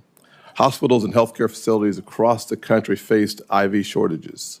Nephron Pharmaceuticals in Columbia, South Carolina, tried to shore up IV support in South Carolina hospitals by creating the Palmetto line in its facility to help make IVs for hospitals across the state. We must do more proactively to address the shortages and the shortage risks, as well as to provide and promote the production of medical products here in the U.S. If confirmed, how will you prioritize efforts to prevent and reduce drug shortages, including for essential medicines? Including? Essential medicines. President Trump has told me it's his priority to bring essential medicine manufacturing back to this country. It's a national security threat, and so much of it has been exported abroad, and particularly to China. And it's a priority for him, so it's a priority for me as well. Very good. Will you commit to fostering productive public-private partnerships that can provide the government with key information on pharmaceutical supply chains, help direct shortages, and improve the long-term security and resiliency of the U.S. drug supply? Absolutely, Senator. Thank you very much. And one of the things that we study, I had 2 opportunities to question you. Once yesterday at the Finance Committee, I opted, as opposed to seeing you twice, just see you one time and spend my time doing some other things with that time. But I think it's important for us to recognize that we are in a critical place as a nation. We're so dependent on other countries for the essentials, from healthcare and beyond. And we ought to work on a strategy of resilience across this nation in all of the essential areas that we need to become less dependent on the rest of the world and more dependent on ourselves. And I hope that as your term at the HHS, you will spend a lot of time thinking through and all the layers and complexity that is under HHS, how we become more and more resilient as a nation. That's absolutely critical for our national security and for our economy. And President Trump is doing that through HHS, but also, more importantly, through the Commerce Department, and meeting directly with pharmaceutical industry leaders to figure out what kind of incentives that they need to bring manufacturing home. Perfect. Thank you, Mr. Chairman. I yield back my 8 seconds. And then we'll go to Senator Murphy. Thank you very much, Mr. Chairman. Mr. Kennedy, thank you for joining us here today. Listen, credibility matters so much when you lead the most important health agency in the world. The Secretary of HHS has got to be trusted that he's telling the truth, that he cares about science, has no political agenda. Mr. Kennedy, I want to go back to some of your testimony yesterday before the Finance Committee when you either feigned ignorance about some very clear statements that you have made in the past, or you outright denied saying things about the vaccine program that you have undoubtedly said. And so, with a day's hindsight, I want to give you another chance to be honest about the things that you have said. Senator Warnock asked you yesterday if you had compared America's vaccine program to the Catholic Church's pedophilia scandal. You said you never said that. Now, I'm not asking you to explain what you said. I didn't say it, never said that. You didn't say that. Senator I did Warnock, not say that I hadn't said that, Senator. I okay. said the other question you asked me about Nazi death camps. That's fine. You're doubling down on that. You said, Senator Warnock also asked you if you compared America's vaccine campaign to the Nazi death camps and the Holocaust. Again, you said yesterday you didn't say that. I did not say that. You did not say that. Senator Bennett asked you yesterday if you had made an allegation that AIDS is a different disease in Africa than it is in America. On that one, you said you didn't recall. Having had a day to think about it, do you recall saying that AIDS is a different disease in Africa than it is in the United States? I looked up that passage in my book and found that indeed the diagnostics for AIDS are very different in Africa than in the United States, that the list of symptoms is almost completely different. So I'll submit this for the record, but having denied the first 2 statements, let me just read what you said. You said in 2013, is it hyperbole to say that the people who run our vaccine programs should be in jail? They should be in jail. To me, this is like Nazi death camps. Look at what it does to the families who participate in the vaccine program. I can't tell why somebody would do something like that. I can't tell you why ordinary Germans participated in the Holocaust. I can't tell you what was going on in their minds. With respect to the pedophilia scandal, you said the pedophilia scandal in the Catholic Church is a perfect metaphor for what's happening in the United States. The vaccine program, it's the same reason we had a pedophilia scandal in the Catholic Church. It's because people were able to convince themselves that the institution of the church was more important than these little boys and girls who were being raped. I don't disagree with Senator Mullen. I don't want an HHS secretary that's not going to question science. I think it's important to question science. But you're not questioning science. You've made up your mind You have spent your entire career undermining America's vaccine program. You make these purposeful comparisons to those that are administering the vaccine program, to the Nazi executioners, to the people who covered up the Catholic Church's pedophilia scandal, because you have made a decision that there is a comparison, that there is evil in the vaccine program as there was evil in the pedophilia scandal and the Nazi death camps. You aren't exploring science. You have made up your mind. You've spent your entire career trying to undermine these programs. And so the reason that these statements, these incredibly aggressive, over-the-top statements matter to us is because it just isn't believable that when you become secretary, you are all of a sudden going to be consistent with science. People who have spent their career saying these kinds of things, running the kinds of campaigns that you have run, don't all of a sudden change their stripes. And so, Mr. Chairman, I will submit these statements. Can I respond to that, Senator? Without objection. My statement about the Catholic Church is almost identical to the findings of the Government Oversight Investigation Committee that investigated CDC's vaccine program in 2003. Senator Burton was chairman of that committee.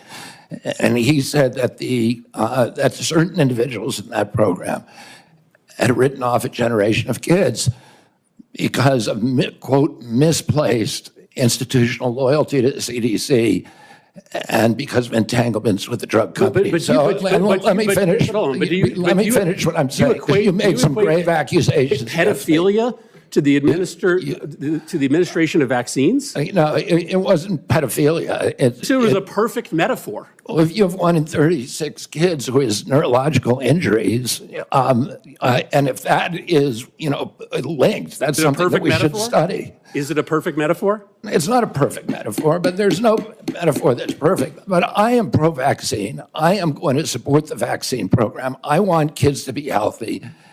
And I'm coming in here to get rid of the conflicts of interest within the agency, to make sure that we have gold standard evidence-based science. And if you show me where I'm wrong on this, show me a single statement I've made about science that is erroneous.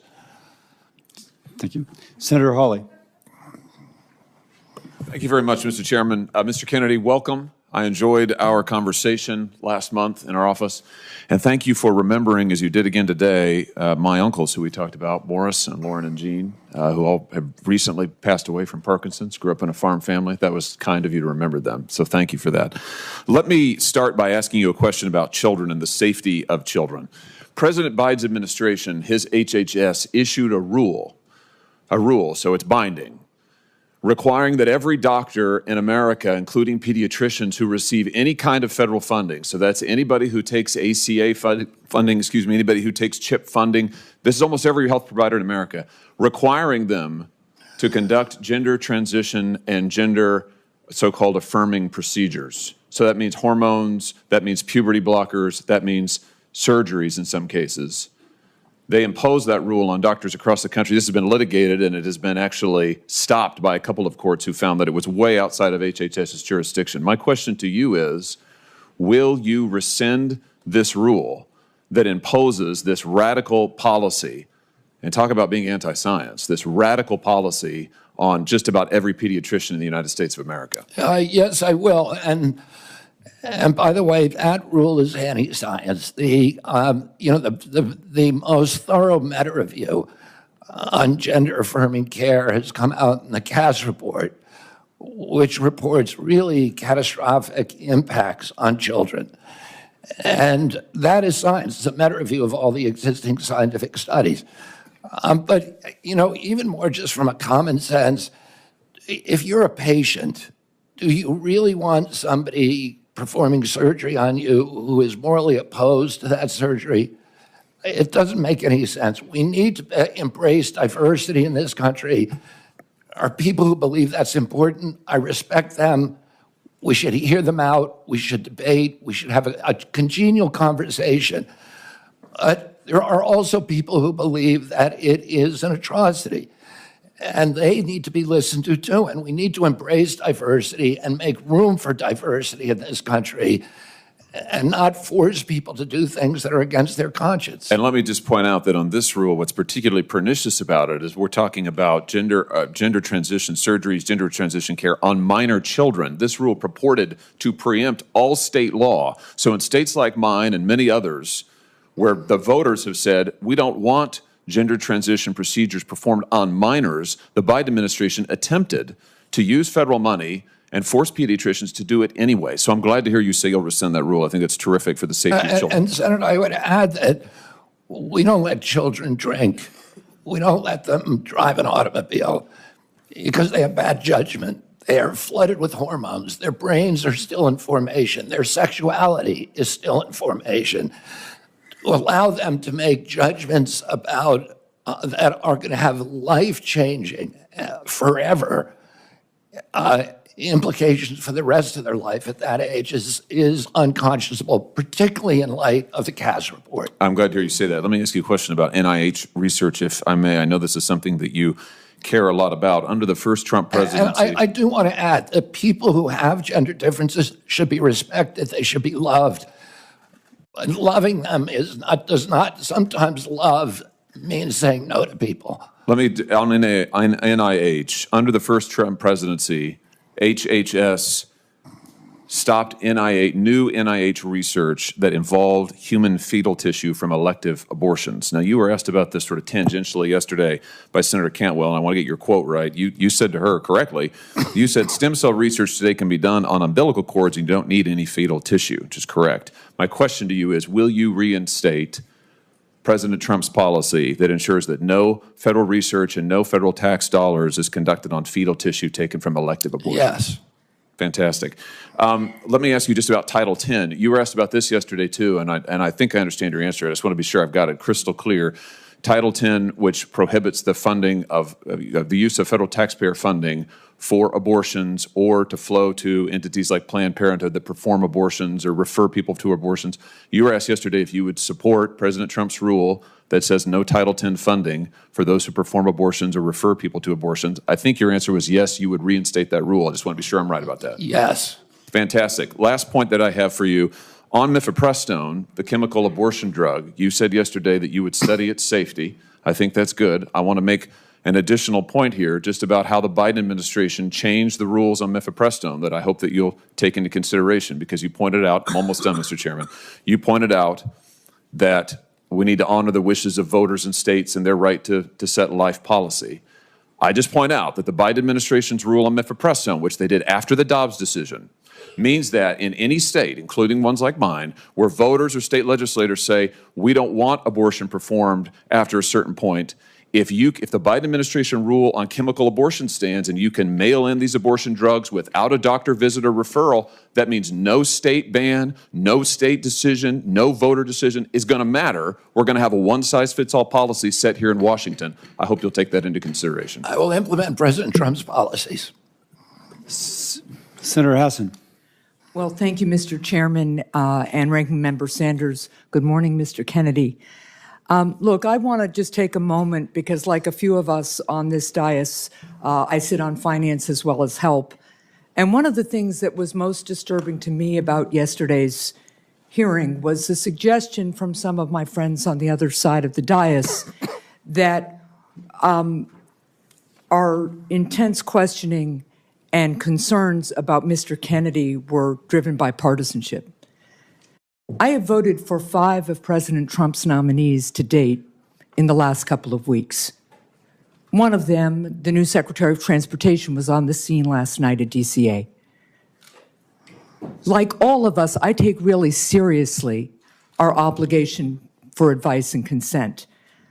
And I am concerned, as Senator Mullen expressed his concern, about the need for science to help us move forward on critical issues. Now, some of you are new to this committee and new to the Senate, so you may not know that I am the proud mother of a 36-year-old young man with severe cerebral palsy. And a day does not go by when I don't think about what did I do when I was pregnant with him that might have caused the hydrocephalus that has so impacted his life. So please do not suggest that anybody in this body of either political party doesn't want to know what the cause of autism is. Do you know how many friends I have with children who have autism? The problem with this witness's response on the autism cause and the relationship to vaccines is because he's relitigating and churning settled science so we can't go forward and find out what the cause of autism is and treat these kids and help these families. Mr. Kennedy, that first autism study rocked my world.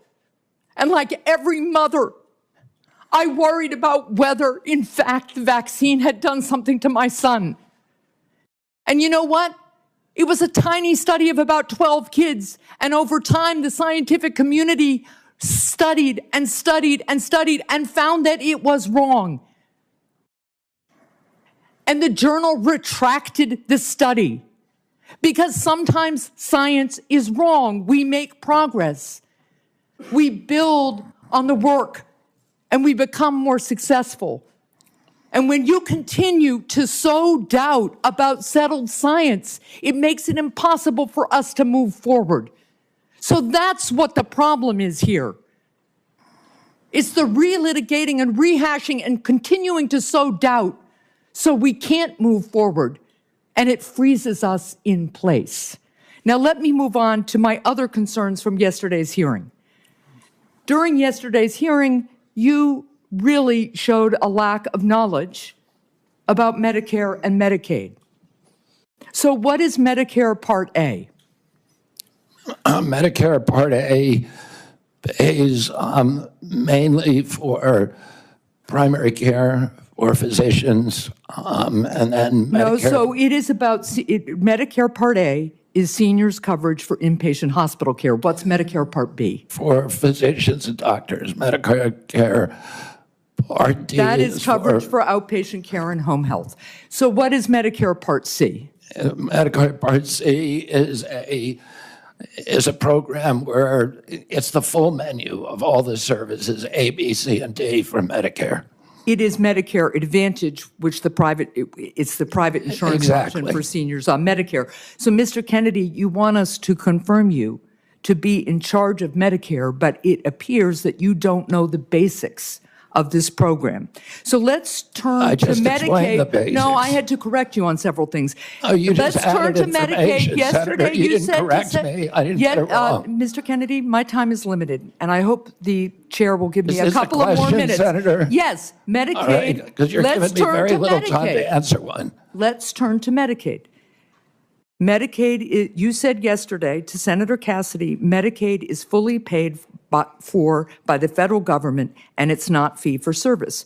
That statement is false. Do you now understand that that statement is false, yes or no? That Medicaid is paid for by the federal government? I believe that. You said it is fully paid for. Medicaid, in fact, sir, is a federal-state partnership. The state has a partnership. Right, so you were wrong yesterday, so you're acknowledging that that statement was false, right? I misstated something. All right, good. So yesterday, when you were questioned about Medicaid, you repeatedly dodged questions by saying you want to make it better. Republicans are circulating a proposal that would end Medicaid expansion in some states, including in New Hampshire. So I will continue, submit this for the record, but it is important to me to understand whether you believe that taking Medicaid away from 60,000 people in New Hampshire would make Medicaid better. And would it make New Hampshire healthy again? I'll submit that for the record. Thank you, Mr. Chair. Senator Tuberville. Thank you. Thank you, Mr. Chairman. Thank you, Mr. Kennedy, for being here. Being a few months older than me, I'm going to be respectful to your elders. Not by much. Yeah, not by much, that's right. But thank you. Look at this room. We hadn't had a full room in here since I've been in here 4 years on any hearing. Thank you for bringing the light to what this is all about. It's about health in our country. There might have been a half a dozen people in the last Health and Human Services nominee. Nobody was interested. Lawyer who worked from home in California, didn't do a damn thing in terms of what we needed when COVID was full steam. So thank you. Thank you for getting our young people involved. My two boys, 28 and 30, a year or so ago, they were going to vote for you for President of the United States. You know why? Because you're trying to save their group of people from the chemicals and the things that we have in our food. They're fired up about it. And you brought light to that. And thank God you've done that. You brought importance to what we're doing. You know, I coached for 40 years. In the last 4 or 5 years I coached, I'd never seen like the run on drugs our young people are being given by doctors across this country. We have a attention deficit problem in this country.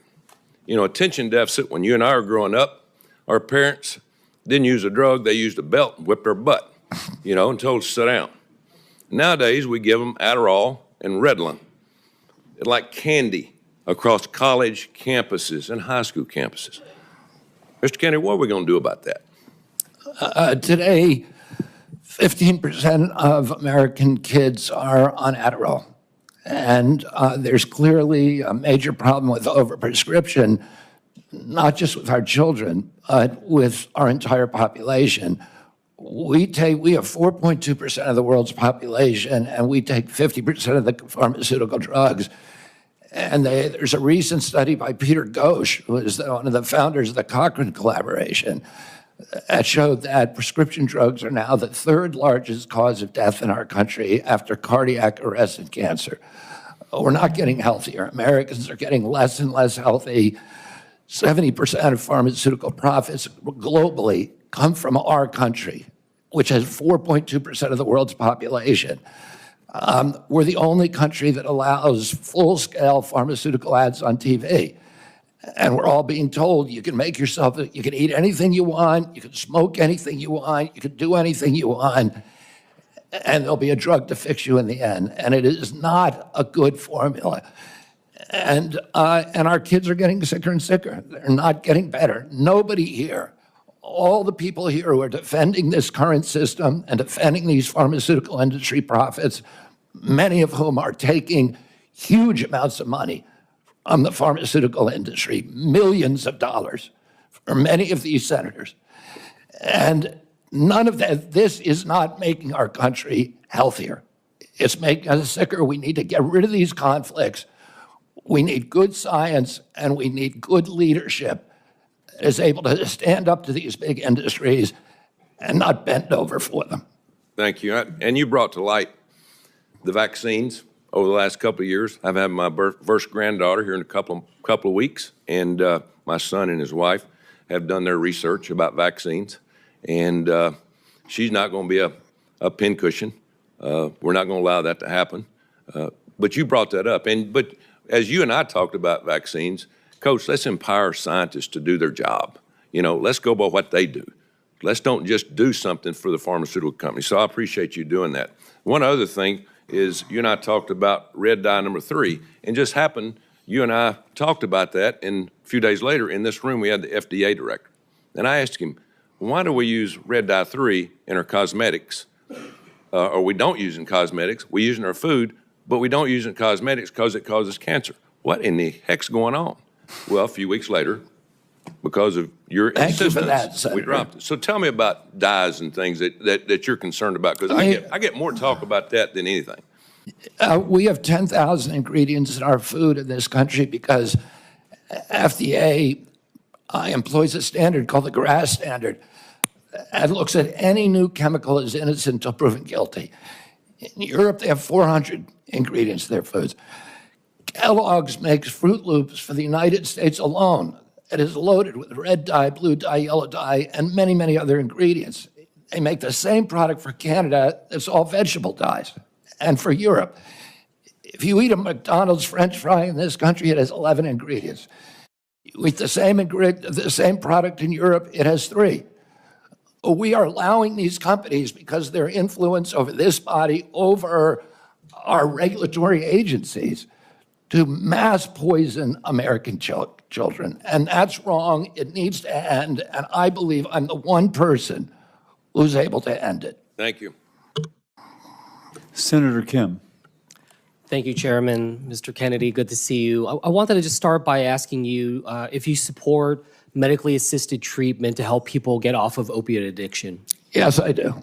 Do you think it's safe, and would you consider it to be the gold standard of the approach? The Cochrane collaboration, which is the most prestigious scientific research organization, has said that the gold standard is, has found in studies, a gold standard is 12-step programs. You need an entire menu of treatments because many addicts will not respond immediately, at least to 12-step programs. And for many of them, Suboxone and even methadone are critical interventions that save lives, that get addicts off the street, and they should be available as a treatment option. I wouldn't describe them as gold standard, but I would describe them as medically necessary. Well, this is something, look, I know we all take this very seriously in terms of the plight of opioid addiction in our country. And that's something that I hope we can recognize. We need to lift up more and more. I mean, NIH has said over and over again, not enough people are doing it. And in fact, an NIH published study does call it the gold standard of treating for opioid use disorder. You're on a mission against and fighting against chronic disease. You talk a lot about obesity. I wanted to get your thoughts if you support Wegovy, Ozempic, other similar types of GLP-1 drugs to fight obesity. The GLP-1 drugs, the GLP drugs, the class of drugs are miracle drugs. But I do not think they should be the first frontline intervention for 6-year-old kids for whom they are currently. That is the standard of practice now. If every American who qualifies for GLP by being overweight, 74% of our population asked for them, and the federal government was paying for it. It would cost over $1 trillion a year. It would double the insurance costs for employers in this country, and it would be a tsunami. And they have a lot of side effects. You said you support it, but that you don't see it being the tool of choice for especially young kids. Is that exactly. Correct? If for people who have morbid obesity, for people who have diabetes, absolutely. And they shouldn't be prescribed alone without also prescriptions for exercise, because otherwise they eat away at muscle and they're counterproductive. They go after muscle first. Yeah.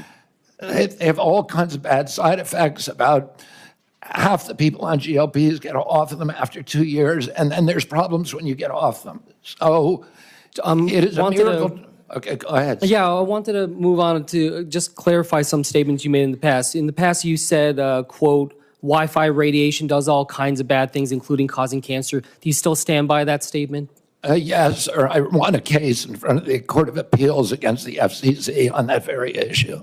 And 5G, do you feel the same way about 5G? Well, I'm just saying electromagnetic radiation does. And RF, you think, causes. Another issue that comes before your work, if you were to be confirmed. And let me just clarify that. It changes DNA, and there are scientific studies that have linked it to cancer, many of them. But it does other things that are, including neurological injury, that are kind of the other frontline injuries that we're most concerned about and that are best documented. One other issue that comes before your work, if you're confirmed, I wanted to ask if you would support and continue and expand CDC's role in collecting and disseminating data on firearm mortality in the United States, something that... I believe that we need to study the causes of mass shootings. We need to study all the causes. When it came to, you said earlier in response on avian flu, you would continue the investments, that you would support vaccine development. I just want to clarify, does that mean you support investments in mRNA vaccine research and development? I'm not going to pick a vaccine right now. I need to look at all the data. I need to look at safety data and efficacy data, but I'm going to continue research on every kind of vaccine. Mr. Chair, I yield back. Thank you, Senator Kim. And now Senator Banks. Thank you, Mr. Chairman. Mr. Kennedy, President Trump just won a historic election victory, and you were a big part of it. At the outset of the hearing, you talked about those Maha Moms, that coalition that you led, that movement that was behind you that supported President Trump on Election Day, giving him one of the biggest electoral college votes in my lifetime. You were a part of that. The voters voted for President Trump. And President Trump, by the way, is a man of his word. He always follows through on what he says he's going to do. And one of the things that he said he was going to do was put you front and center in this administration to make America healthy again. And that's why, at the end of the day, a lot of those moms have been here yesterday and today from Indiana to support you in this movement. And that's why you have my full support. And anything other than voting for you to confirm you would be thumbing my nose at that movement, the millions of people in this country who want us to focus on making America healthy again. One of the things I've thought a lot about, I serve on the Armed Services Committee as well. I just left another hearing with the nominee to be our new Secretary of the Army, is the national security risk of an obese nation. 70% of our kids are not eligible today to serve in the United States military. And the Army 2 years ago was 25% off of its recruitment goals, and obesity among our kids is one of the reasons why. And I think you would agree, my first question for you, this epidemic in this country is as much of a public health risk as it is a national security risk. Would you agree with that? Absolutely, Senator. And like I said, well, I didn't say this. When my uncle was president, 3% of Americans were obese. And today, 74% are obese or overweight. In Japan, 3% are obese. So other nations, what we're seeing here is not happening elsewhere. And American kids did not suddenly get gluttonous and lazy. Something is poisoning them. And we need to figure that out. And then we need to end those exposures. We need to do gold standard science. And all of these moms recognize that we now have a unique opportunity in history, where history now is at an inflection point where we have a unique opportunity to reverse this epidemic. And we know what we have to do. We have to study the additives. We have to end the conflicts of interest on the nutrition panels and on the drug panels that are loaded with people who have corrupt entanglements with the industries they're supposed to regulate, that have turned these agencies into sock puppets for the industries they're supposed to regulate. We need somebody who can come in, who can break that inertia. We are attracting the most talented group of people who work in NIH and CDC and FDA in modern history. And people who are not coming there for jobs, they're innovators, they're disruptors, they're entrepreneurs, and they're coming in not because they want position, but because they actually want to change things and give us gold standard science and make America healthy. And I know you agree that fitness is a part of that, a major part of that. Absolutely. My uncle started the Presidential Council on Physical Fitness. I won a contest when I was in school. I got an award for it, and it was a piece of pride for me. And for many people in my generation, I'm sure Coach, won his presidential. I want to move on. I want to move on to another national security threat. The biggest existential threat to America is the Chinese Communist Party. And right now we're importing 1/3 of our medicines from China. And even more of our generic drugs come from China. It's a public health risk and a national security risk. What can you do as HHS Secretary to reduce our reliance on China and help our domestic manufacturers? This is a huge priority for President Trump. He sees this as perhaps our greatest national security vulnerability. And over the past few years, so much of our essential medicines, the production of them and the supply chains have been exported to China. And it's a crisis now in our country. If there is a pandemic, if there is a war, if there's any conflicts, China will now be able to ransom American health. And that is not a good situation. We need to bring that production home, and President Trump is committed to doing just that. Well, sir, I think you're going to have a tough job. You have my full support, but you've got lawmakers against you. You're going to have bureaucrats against you. You're going to be working with the limits of the administrative state at the department. But I'll have your back, and I want to work with you to get it done. Thank you, to Senator support Banks. this movement. Thank you. I yield back. Senator Blunt, Rochester. Thank you, Chairman Cassidy and Ranking Member Sanders. Mr. Kennedy, during our meeting, you shared your vision for the department, and we discussed priorities important to my home state of Delaware. But I must say, as a former cabinet secretary and a health official in my state, and listening to your answers today in this hearing, I am deeply concerned and shocked by your apparent lack of understanding of, frankly, some of the basic responsibilities of the department. It's one of the largest, most complex, and it is vitally important. And yesterday, during your finance hearing, and today, you confused details about Medicare and Medicaid. You didn't know what authorities you have under the Emergency Medical Treatment and Labor Act, known as EMTALA, and you made false claims about the safety of mifepristone. However, what concerns me the most as a mom and a first-time grandmother is your decades-long track record of promoting vaccine misinformation and profiting from it, despite the harms that it may cause to American children. And with that, I'll turn to my questions. In yesterday's hearing, you did not seem to know anything about EMTALA, even though I raised it with you during our meeting last week. So I'll give you another opportunity. Yes or no, do you believe that a person presenting to an emergency room with a severe illness should have any type of emergency care needed to save their life? Any American who the Yes law or no? says. Yes. I'm answering the question. Any Yes or American, no was the direction. Under the law, every American who presents to an emergency room must be treated, and I can enforce that law, and I believe that's the right thing to do. Do you agree that a person who is experiencing severe pregnancy complications should be able to receive emergency care to save their life if that care is an abortion? My understanding of President Trump's policy is that I'm not asking you women, President Trump's policy. I'm asking you, what do you believe? If it's necessary to save the life of the mother. Okay, so you of do course, believe, yes. yes, they should. Do you commit to ensuring that pregnant women will have access to all necessary emergency care, including an abortion, if it is required to save their life or preserve If it's their required health? to save their life. And would you agree that the ability to provide quality emergency care for pregnant women is essential to preventing maternal mortality? Providing care for pregnant women, we should be providing care for pregnant women. President Trump wants to do that.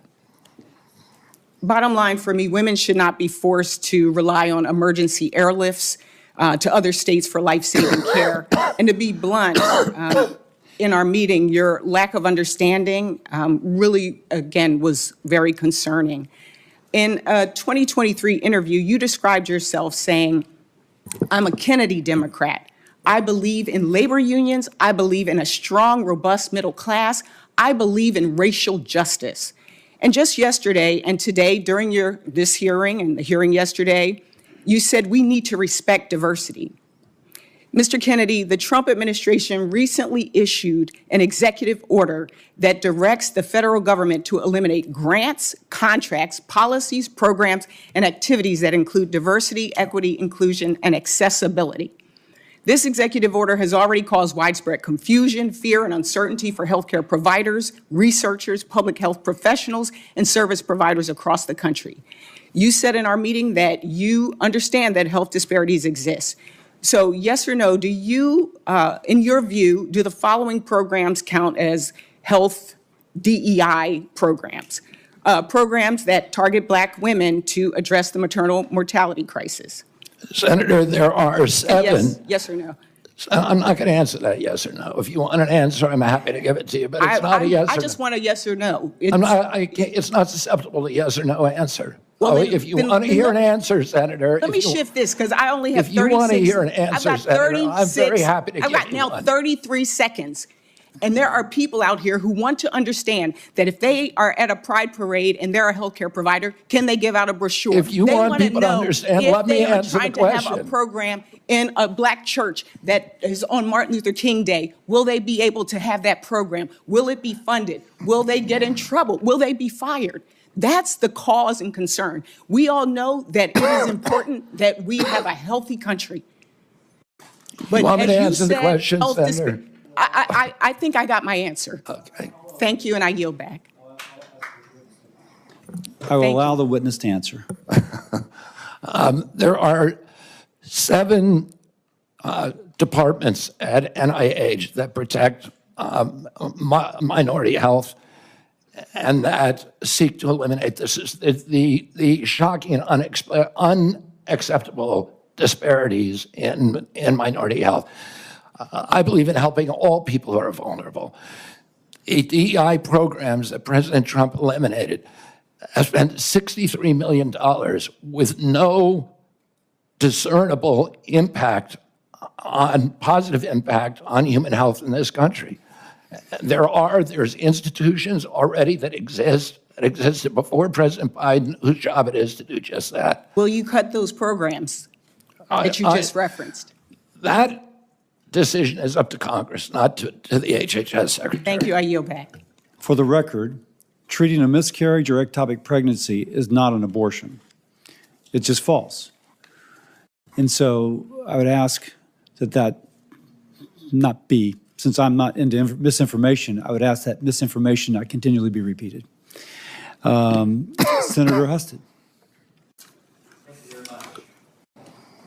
Mr. Kennedy, thank you for the... There we go.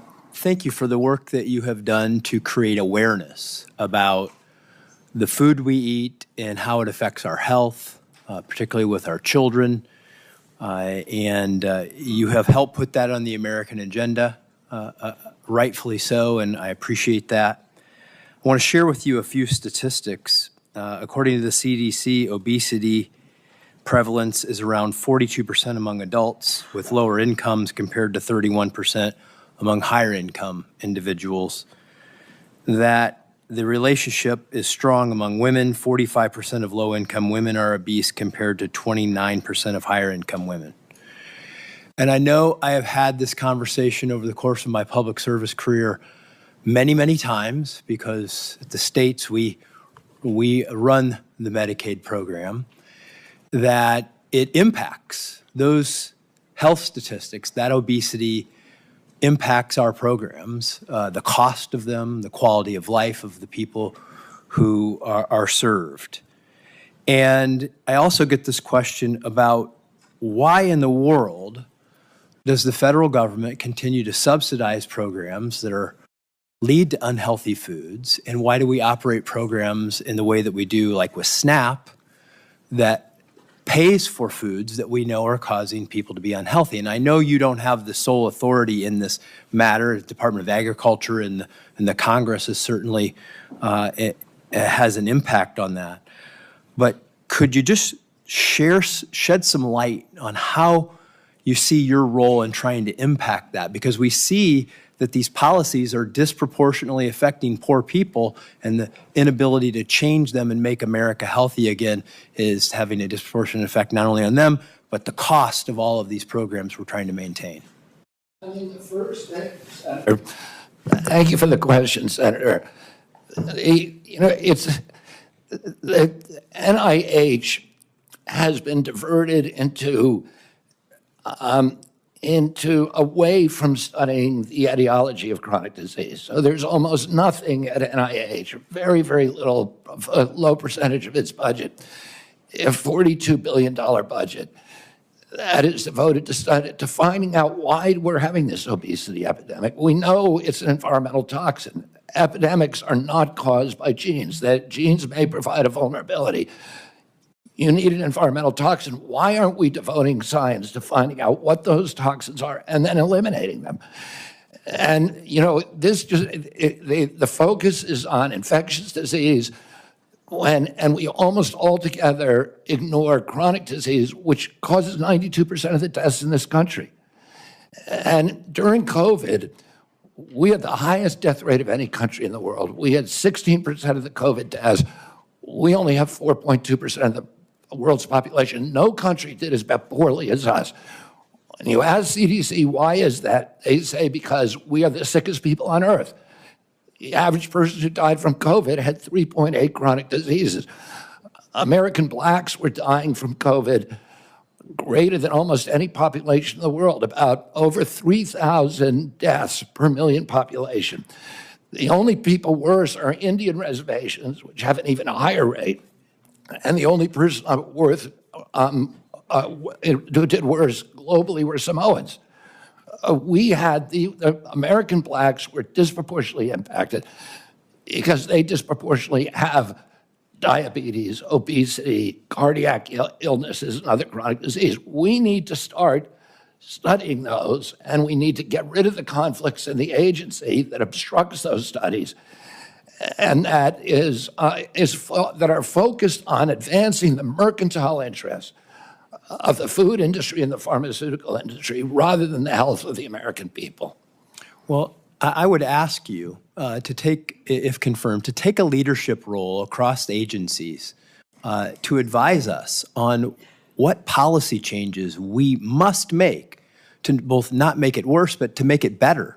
Because we subsidize, literally, we have policies as a government that encourages the production of foods and the sale of foods, to particularly our poorest Americans, that lead to these problems. We are literally creating the problem that we're trying to solve, and your recommendations would be very much appreciated. We already have liaisons with the USDA, with Brooke Rollins, so that we can, with whom I have a very good relationship, so that we can work collaboratively to reduce the chronic disease and the exposures that are causing them. Thank you. Senator Hickenlooper. Thank you, Mr. Chair. And thank you, Mr. Kennedy, Bobby. We share a mutual oldest best friend, and I respect that affection that you have for him very, very much. You did talk a little longer in your introduction, so I'm going to try to urge concision, because I've got 3 or 4 questions. As I said when we met, I'm still very concerned about the issues around vaccination. But I thought I'd start with the ability of Medicare to negotiate drug prices, which was finally okayed in 2022. We'll save Medicare plan $100 billion in the next 10 years, probably $1.5 billion out of consumers' pockets, Medicare patients, in just 2026 alone. Yesterday, you said that the Trump administration had issued a statement to lowering the cost of prescription drugs and continuing the negotiation program. I went back and looked at that, and it was a statement that mentioned increasing transparency and then said they would solicit feedback on the Medicare drug price. But nowhere did it say in the statement that the administration was actually going to commit to lowering prices. So is that something you still feel that negotiation program and lowering those prices is important? I've spoken to President Trump about negotiations. He's absolutely committed to negotiating lower drug prices. Great. I appreciate that. You've also spoken much on the need to focus on prevention of chronic disease, which I think everyone shares. The MAHA movement is alive in Colorado as well as everywhere else. People are frustrated by the fact that for every dollar we spend on healthcare in this country, and it, as has been previously said, it's often double any other country, only a nickel goes to prevention. So when you look at that $100 billion that's going to be saved over the next 10 years through the negotiation of pharmaceuticals, do you have any ideas of how we could put that towards prevention, that revenue? Well, that's a really good question, Senator Hickenlooper. I mean, there's 2 things. There's 2 I'm going to give you areas. 40 seconds because I've got 2 more questions. I mean, we can do Medicaid, Medicare, and Obamacare should be we should be moving to value-based care, which includes prevention. And then the other arm is at NIH, CDC, and FDA, which should identify the toxins that are contributing to chronic disease and eliminating them. Great. Another short question with mifepristone, which has been described and discussed a lot already. And I understand your commitment to follow the policy of the president. But he has other tools at his behest. If there needs to be another study or looking at the other existing studies, will you make sure that there's no bias to the best of our human ability to twist those results in any way to support that policy? And I'm speaking now just about the defense of science, to make sure that those Senator, I will reviews are commit fair. to you here today to review prior to approving any study at NIH to allow you to approve the protocols and the researchers and help us choose the researchers. All I want is good science. And I would love input from this committee on any study that we do. There's many ways that studies are flawed, and you can correct those at the outset in a lot of ways. So absolutely, I will work with you to make sure that it's science that you're satisfied with and I'm satisfied with. That shows that this is the first time you're being considered for a cabinet position, because no other person would ever solicit and willingly approve our participation. Well, I'm going to make that commitment. I know the hazard of it, but I'm going to do it anyway. I'll hold you to it. Now, let me get to the vaccines, and I think this is crucial, because I think there is widespread distrust and increasing distrust in the scientific community. I am a scientist. Some have argued that I'm the only scientist in the Senate left that is actually, I've written research papers in peer-reviewed journals. I think I understand how it works, and that is a healthy skepticism is useful. But we want to make sure that's a healthy skepticism. And, yesterday in the discussion about Lyme disease, you said that, in your discussion that it was formulated to be a militaristic bioweapon, that you had heard that in 3 books, but you hadn't read through. And I think at a certain point, if you're going to be an activist, or some people would say a prophet, that what you say becomes promoting something, promoting an idea. And I think when you've only read 3 books, or little bits of the 3 books, not the whole 3 books, isn't that reckless? I mean, isn't that, there's something about, aren't you then promoting this anti-science, the conspiracy about Lyme disease in this case, but the same thing about some of these vaccine issues? Like I said, I never endorsed the issue. I said it's out there. For me not to acknowledge that is a form of manipulation. For me to say there is no question here, the government proclaimed orthodoxy is true. Anybody who believes it is a dissident. I'm going to have time, and I appreciate the things. I just leave it that just because we do have one out of 36 kids that, again, we can't explain what it was, it's not fair to put that blame onto all kinds of things, but focus on vaccinations. I yield back. Dr. Moody, I'm sorry, Senator Moody, I'm sorry. Good morning. Thank you for joining us, and thank you for sitting down with me and spending so much time with me in my office. It has been an overwhelming week. I am the junior-most senator on this committee, and certainly you treated me no differently than the chairman, and I'm grateful to you for that. One of the topics we spent a long time talking about was your assurance and knowledge and understanding that it was the states that, in fact, gave limited power to the federal government and not the other way around, and your assurance that you will not use your agency or any organization that falls under your leadership to interfere with the state's ability to set policy or any autonomy of the state to enact or enforce laws that protect the lives of the unborn. I think that that is a concern of many. It was certainly one of mine, and you allayed those concerns, and I appreciated you spending so much time with your assurances. I want to turn to some of the discussions regarding many which would say the government and health professionals did great harm to science and medicine in the wake of COVID-19. America, I believe, is at a crossroads where unfortunately things that used to not be particularly political, like science and medicine, are now politicized to the point where reality is distorted.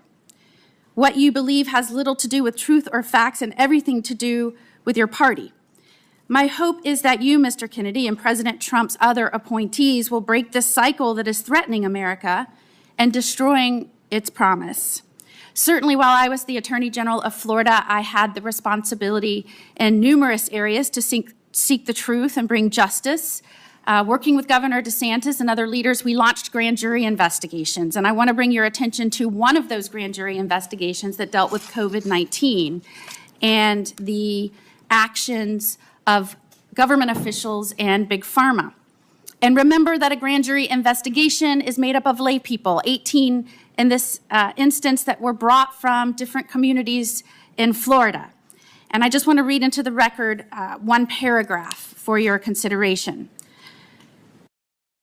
Much of the goodwill by the COVID-19 vaccines was squandered in the following years as sponsors and federal regulators collaborated to push out booster after booster based on shallow, inaccurate safety and efficacy data, sidelining their own ombudsman to get doses of these vaccines into the arms of every American, regardless of their underlying risk from the SARS-CoV-2 virus. Erstwhile gatekeepers became cheerleaders as federal regulators, with the trust of the American people, dragged their feet in publicly confirming important safety signals, and then sanctioned long delays in mandatory post-marketing studies involving those very same signals. Sponsors abused the scientific journal system and regulatory reporting requirements, delaying public disclosure of serious adverse events from their clinical trials for years, and I could go on. Mr. Kennedy, as Secretary of Health and Human Services, will you use your position to squelch medical or scientific views with which you disagree? Never. And, you know, and this is relevant to what Senator Hickenlooper was asking me. We've tried this system where government lies to Americans, or where they tell them about it, that they have it with a level of assurance that they don't feel themselves, and it isn't working. The initial COVID vaccine, Americans flocked to get it. I think 95% of Americans went and got it. The CDC has now recommended an 8th booster, and only 23% of Americans at most are taking it. It's because 77% of Americans no longer trust CDC. That's not a good thing. If we want uptake of vaccines, we need a trustworthy government. In other nations where they don't have mandates, like Japan and a few years ago in Germany, they had the same uptake as we did, without any mandates, because people trust their government. That's what I want to restore to the American people and the vaccine program. I want people to know if the government says something, it's true. It's not manipulative. And it's not a noble truth, which is what a certain doctor called his lies. Certainly, I don't have a lot of time, but I would like to bring your attention to another grand jury investigation that we did in Florida, and I would ask Mr. Chairman to enter into the hearing record 2 grand jury reports related to human trafficking and COVID-19.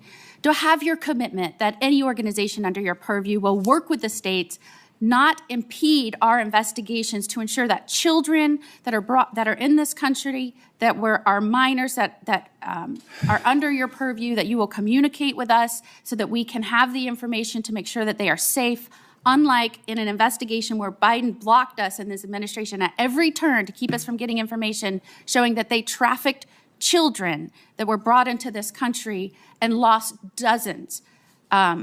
Tens of thousands of children, lost track of them, and never gave us in DCF in Florida the information so that we could protect them. To have your word that you will protect children if you're given that responsibility. Absolutely. And President Trump is determined to find the 300,000 children who were lost over the past 4 years and to return them to their parents. That's it.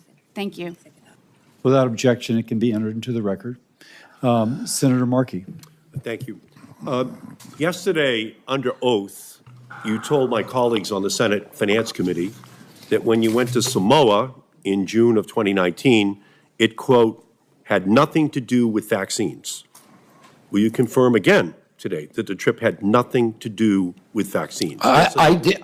My purpose in going down there had nothing to do with vaccines. Well, I have in my hand a blog post in 2021 in which you say the anti-vaccine group Children's Health Defense, which you ran, offered to fund the purpose of the trip to Samoa. And in the same post, you state that the trip was ultimately arranged by an anti-vaccine activist. And during the trip, you met with an activist who later compared vaccine mandates to Nazi Germany. And during that trip, you also discussed vaccines with the Prime Minister and the Director General of Health of Samoa. The Director General of Health said you specifically discussed your views on vaccine safety fears. And with unanimous consent, I will submit those blog posts, Mr. Chairman, into the record. Without objection. Can I reply to that, Senator? I'm going to ask you, I'll ask you again. Did the trip have nothing to do with vaccines, as you told my colleagues on Senate Nothing to do Finance with yesterday? vaccines. And if you want me to explain, I will. Did it have anything to do with vaccines? No, it did not. It did not. Well, my purpose in the trip was not to. I ended up having conversations with people, some of whom I never intended to meet. Well, again, an anti-vaxxer helped finance your trip. Well, you call them an anti-vaxxer. That's not what they would call themselves. They call themselves safe vaccine advocates. I went down there, a CHD, which was that group, offered $6 million to obtain a grant for $6 million to install to digitalize the health records of Samoa. Well, let me just go on. I just want to. State-of-the-art medical informatics system. Thank you, That was the purpose of my trip, Senator. I got it. Thank you. So let me just follow through now, 2019. So now in October of 2019, the CDC declared a measles outbreak in Samoa. And in November, Samoa started a mass vaccination campaign to stop the outbreak. That same month, November of 2019, after 16 people had already died from the outbreak and Samoa was trying to respond to the crisis, you sent a letter to the Prime Minister of Samoa stating that, quote, it is a regrettable possibility that these children are causalities of the vaccine. By unanimous consent, I will introduce that letter into the record. Without objection. So as Samoa was trying to contain the outbreak, you were saying that it was the fault of the vaccine rather than the absence of vaccinations that caused the outbreak in Samoa in the same year you visited Samoa. And I replied to that, Senator. Let me just finish. The death count in Samoa grew to 83. And ultimately, volunteers in New Zealand sent tiny coffins to help bury the dozens of children who died. And the Samoan Director General of Health later said, with his last name and the status attached to it, people will believe him. People will believe Robert Kennedy. And a New Zealand vaccinologist later said the impact of your role was devastating. So your name and your profile helped fuel a measles outbreak.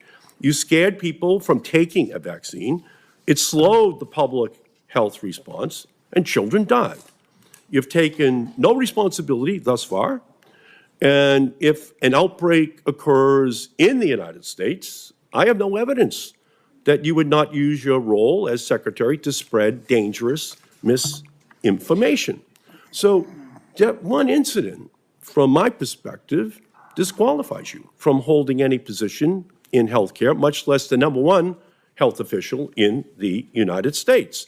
And 75 Nobel Prize winners in science have said very clearly that you should not be confirmed, that it would be dangerous for you to have And you should look at their job. conflicts, Senator.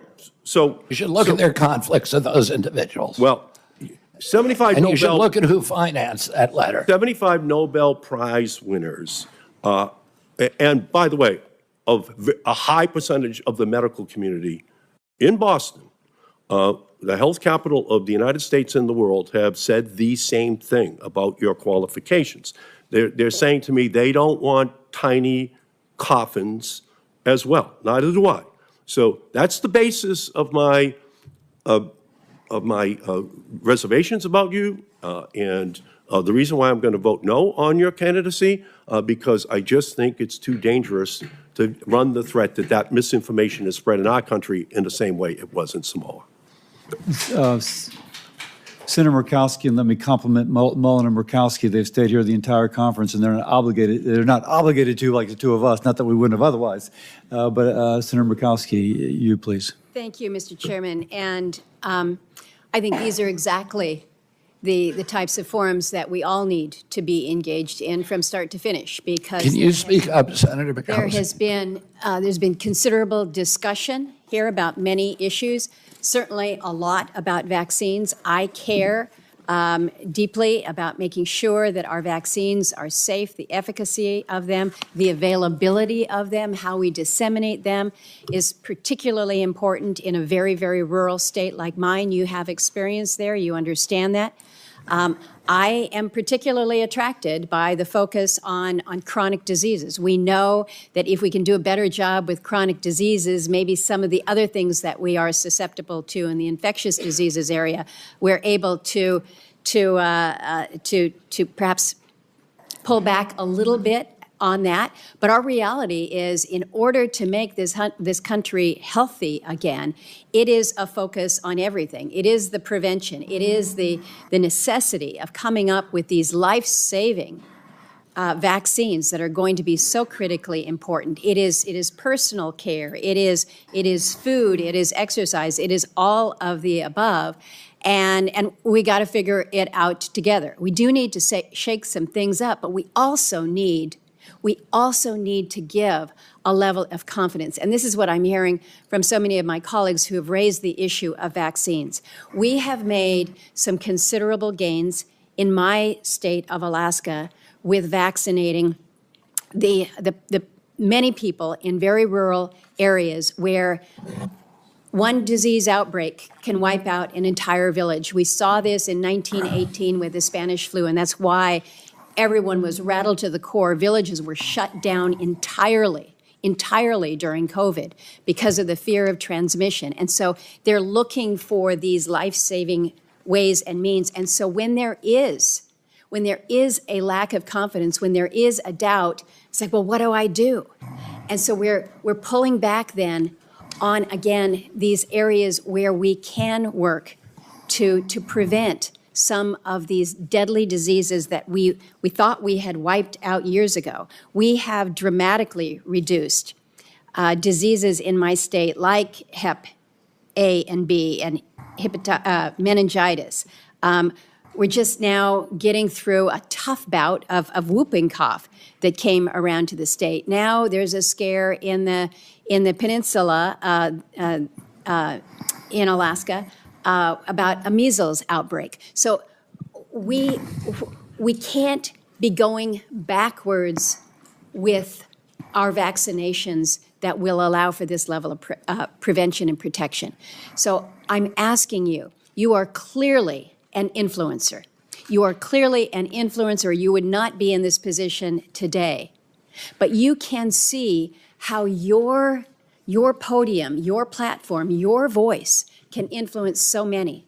So I am asking you on the issue of vaccines specifically to please convey with a level of authority and science, but also with a level of conviction and free of conflict and free of political bias, that these are measures that we should be proud of as a country.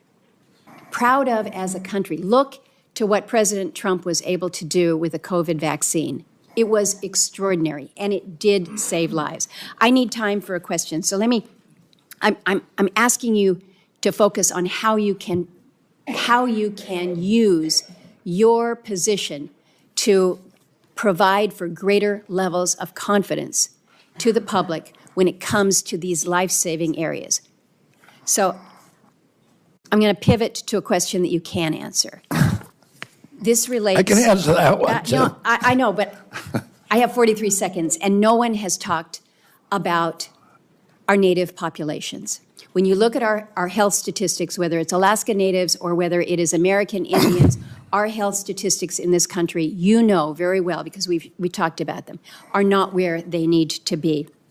And it's in all categories. It's infectious disease, it's tuberculosis, it's Hep C, it's mental health, it's depression, it's substance use, it's sexually transmitted diseases, it's hypertension, stroke.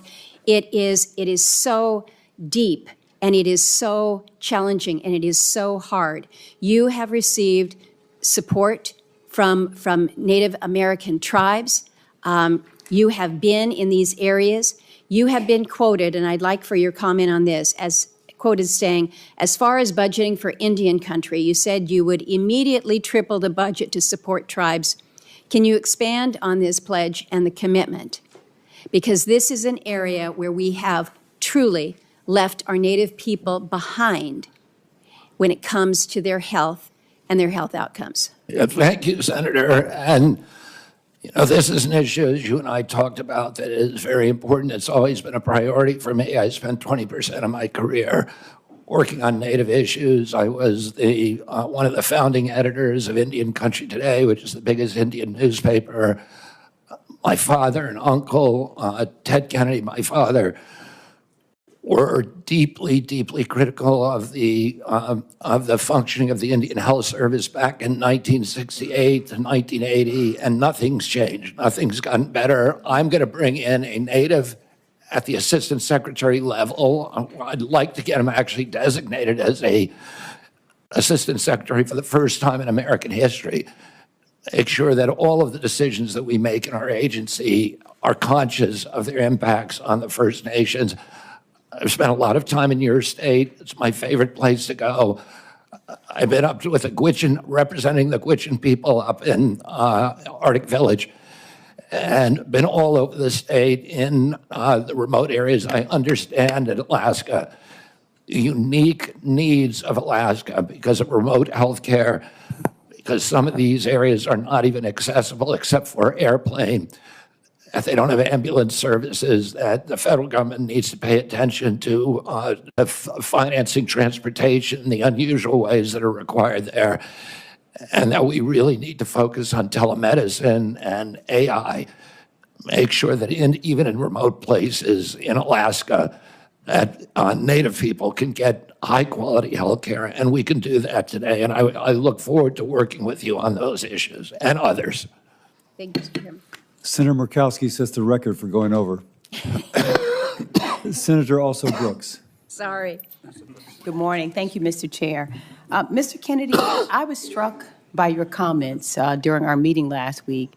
What? I was struck by your comments in our meeting last week where you made it abundantly clear to me that you intended to clean house of the professional scientists at the National Institutes of Health, which you know is headquartered in the state of Maryland and employs thousands of hardworking Marylanders. I, for the record, believe in scientists, and I believe in doctors, and I trust them over politicians without medical degrees. You talked about bad science and bad scientists, and in fact, you specifically said to me in response to my question that you intend to replace the bad scientist with the good scientist. And so I want to ask you, in your opinion, what makes a scientist or a doctor qualified to serve at the National Institutes of Health? A scientist who's devoted to empirical methodology, to evidence-based science, scientists who understand the importance of replication, the importance of publishing raw data and being open and transparent about it, the importance of publishing peer review. We have, NIH has overseen over the past several years the decline, the precipitous decline in American health. There's 91,000 people at HHS, and are you suggesting that some of them should not be held responsible for that decline? They were in charge of protecting our health. Let me just insert here. Let me just finish. Let me just say saying this, because I only have 3 minutes left. I don't set the rules here, but I ask the questions. And the question is really whether you intend, as you said, to substitute essentially your judgment for the judgment of these professional scientists and doctors. I'm not going to substitute my judgment for science. Of course, I'm not going to do that. What I'm going to do, listen, the New York Times just did an article last week talking about the fraud, the 20-year fraud, 800 fraudulent studies produced by NIH on amyloid plaques, and not allowing any other hypothesis about the cause of Alzheimer's to be explored. Well, how will you decide, Mr. Kennedy, which scientists are bad scientists? Are they the ones who disagree with you? The ones who are corrupt, the ones who have been doing science like the amyloid plaque studies that were fraudulent. Well, these doctors, let me ask you a question. Do you have a medical degree? Do I know? Okay, let me go to the next question. The Heritage Fund has compiled a watch list of federal employees to go after federal staff Is there a watch list for federal staff at HHS? Not that I know of. Have you or has anyone in the administration developed a list of career scientists or federal staff that you would target for termination? Not that I know of. And let me just ask you another question. Now, your failed presidential campaign has been raising money to try and cover your debts. And you were questioned about this yesterday and failed to answer a question that Senator Warren asked you. And so I want to ask you again regarding these emails that you have sent to raise money.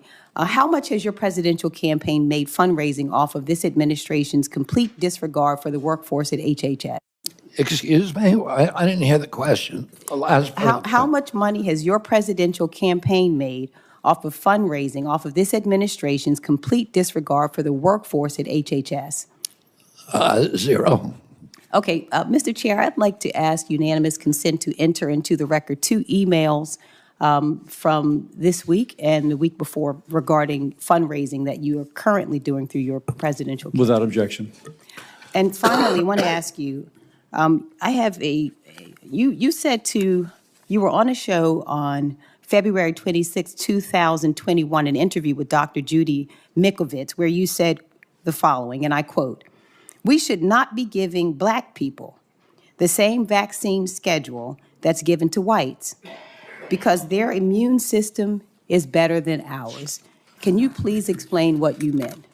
There's a series of studies, I think most of them by Poland, that show that to particular antigens that Blacks have a much stronger reaction. There's differences in reaction to different products by different races. So I have 17 seconds left. Let me just ask you then. So what different vaccine schedule would you say I should have received? What different vaccine schedule should I have received? I mean, the Poland article suggests that Blacks need fewer antigens than. This is so dangerous. So you get the same measles vaccine. Mr. Kennedy, with all due respect, that is so dangerous. Your voice would be a voice that parents would listen to. That is so dangerous. I will be voting against your nomination because your views are dangerous to our state and to our country. I mean, do you think science is dangerous, Senator? This is published, peer-reviewed studies. I yield. Senator Collins, who would have been here the whole time, but she was in an Intel committee. So Senator Collins. Thank you, Mr. Chairman. Mr. Kennedy, welcome, first of all. I agree with you that there needs to be more focus on chronic diseases like diabetes, like Alzheimer's. But it concerns me when I read a quote from you that says, "I'm going to say to NIH scientists, God bless you all. Thank you for your public service.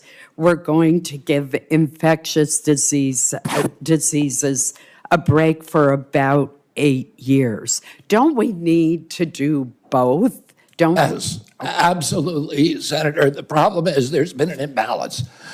We've devoted all of these dollars to infectious disease and to drug development, to make NIH an incubator for the pharmaceutical industry, and very little to chronic disease. But chronic disease is 92% of deaths in our country. It's 9 out of every $10 we spend on our budget. Why aren't we devoting at least equivalent studies to determining the etiology of our chronic disease? It just seems like common sense to me. I would point out that in many cases it's Congress rather than HHS who sets the funding levels for various diseases. But NIH decides, has panels that decide who gets funding, not Congress, Senator. I want to share with you a discussion that I had with the main pediatric nurse practitioner. She raised the concern that if people are discouraged from getting their children vaccinated, we will lose the herd immunity in a classroom. And that means that a child who may be immunosuppressed and cannot get a vaccine are at risk of being in a classroom with an unvaccinated child and thus at risk of getting the infectious disease because we've lost the herd immunity. What would be your response to that? My response is that vaccine uptake for the COVID vaccine, for example, is down to 23%. And all vaccines are dropping, and they're doing that because people don't believe the government anymore. We need good science, and I'm going to bring that in. I'm going to restore trust, and that will restore vaccine uptake. Well, you're certainly correct about what happened with the COVID vaccine, but let me switch to the polio vaccine. Do you think that the polio vaccine is safe and effective? Yes, I do. And so would you seek to reduce its availability in any way? No, not at all. The state of Maine has seen a steady and disturbing increase in Lyme disease cases over the past decade. We talked a little bit about this in my office. In 2023, Maine had a record number of Lyme disease cases, nearly 3,000 reported cases. Fortunately, there is a promising vaccine trial for Lyme disease that is underway at Maine Health in Portland. Access to a Lyme disease would be a monumental step forward in reducing the burden of this disease, which can have lifelong effects. I've seen it in members of my own family. As HHS Secretary have confirmed, what influence would you exercise over new vaccine approvals, such as one for Lyme disease? Senator, you and I have talked about this issue. I've had Lyme disease. I lived in the epicenter of Lyme disease. Every member of my family my immediate family has had Lyme disease. I had a son whose face was paralyzed for a year. I have a son today who has been suffering with devastating effects from Lyme disease for 2 years. There's nobody who will fight harder to find a vaccine or a treatment for Lyme disease than me. I very much appreciate that assurance, and I'm sorry that your own family has been so adversely affected. In Maine, we have a lot of people who work outside and work in the woods, and ticks are everywhere. So this is a very important issue to me. Thank you. And to me too, Senator. We're almost to the end. Let me acknowledge Senator Moody has also been here the whole time. And so thank you, Senator Moody. Yeah, well, just incredible diligence. Thank you. Both Senator Sanders and I will have a couple questions, and then we'll each have a closing statement, and then your long national nightmare will be over. So anyway, first, a couple more of commit-type questions. If you are confirmed, do you commit that you will not work to impound, divert, or otherwise reduce any funding appropriated by Congress for the purpose of vaccination programs? Yes. And do you commit that you will not impose new grant conditions outside of congressional direction for state, local, or global entities that in any way limits, restricts, or rescinds access to vaccines or vaccine promotion programs? Yes. And then this is the nice thing about listening to all of this. Let me ask this. I've been impressed. One, you've handled yourself very well. I've been impressed that on many things you are familiar with recent medical data. But on other things, you haven't been. So let me bring up two things which are very pertinent now. While sitting here, I went up to look at the medical literature on these issues. And here's a title, Why Parents Say No to Having Their Children Vaccinated Against Measles, a systemic review of the social determinants of parental perceptions on MMR vaccine hesitancy. And they found that fear of autism is a major driver for vaccine hesitancy among those with a college education or higher. influenced by internet, social media narratives over physician-based vaccine information.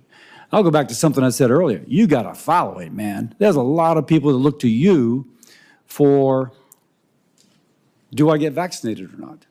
People that I kind of know. But here it says it's not just my anecdote, it's actually out there. But when I raised, and you said, well, if I show you the data, you'll change your, because I asked, will you unequivocally, without qualification, say that measles vaccine does not cause autism? And you said, if I show you the data. I will publicly apologize. So here's a and say that I was wrong. Here's a meta-analysis from 2014, and you quoted Cochrane on several occasions, which for the people watching is a meta-analysis. A meta meaning they look at everything and then they come to a conclusion based upon as much facts as they can get. And here is such a study, and the title tells it all. Vaccines are not associated with autism, an evidence-based meta-analysis of case control and cohort studies, and they ended up looking at 5 cohort studies with roughly 1.2 million children. Now, this is from 2014, and it has a whole bunch of articles it references. And then I got a text from a former employee of the NIH, I emphasize the former, who says that in early in the President Trump's term, you and colleagues sent 90 papers for review by people at NIH. They felt like the NIH folks felt that without exception, they were severely lacking methodologically, and are found that they indeed showed the safety of these vaccines. We tried to engage Mr. Kennedy, but his colleagues refused to acknowledge the expertise of dozens of NIH scientists we made about those papers. Now, you're a smart guy. You're reading the medical literature, and you're coming up with the recent medical literature on certain issues. But here is both older article, summarizing lots of older articles that have come out since the original refuted Wakefield article in The Lancet regarding measles and autism.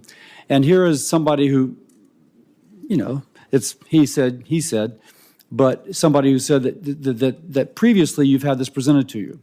So, back to me. I'm a doc, trying to understand. Convince me that you will become the public health advocate, but not just churn old information so that there's never a conclusion, as Senator Hassan suggested, but that will become the influencer for people to believe, no, there's 1.25 million kids studied and there's no autism associated with measles. You tell me, you see what my question is in there. Senator, I'm going to be an advocate for strong science. You show me those scientific studies, and you and I can meet about it. And there are other studies as well, and I'd love to show those to you. There's a study that came out last week of 47,000 9-year-olds in the Medicaid system in Florida. I think a Louisiana scientist called Mawson that shows the opposite.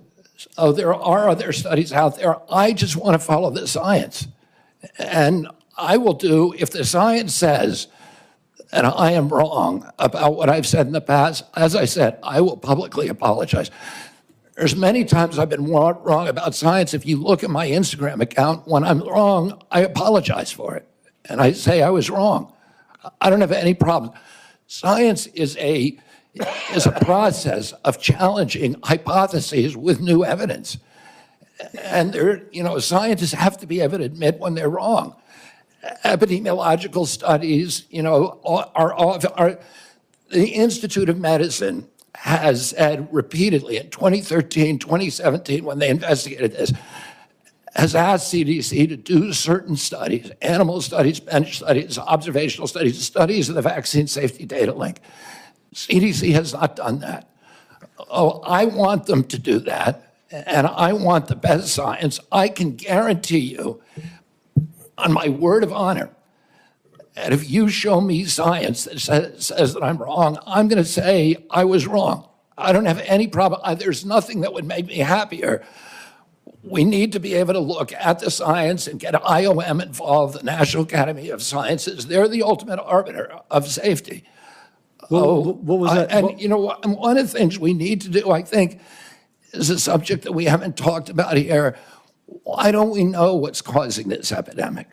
Why hasn't the CDC been looking at other hypotheses to determine the etiology of why we've had this dramatic 1,000% increase in this disease that is destroying our kids? It's probably the biggest issue.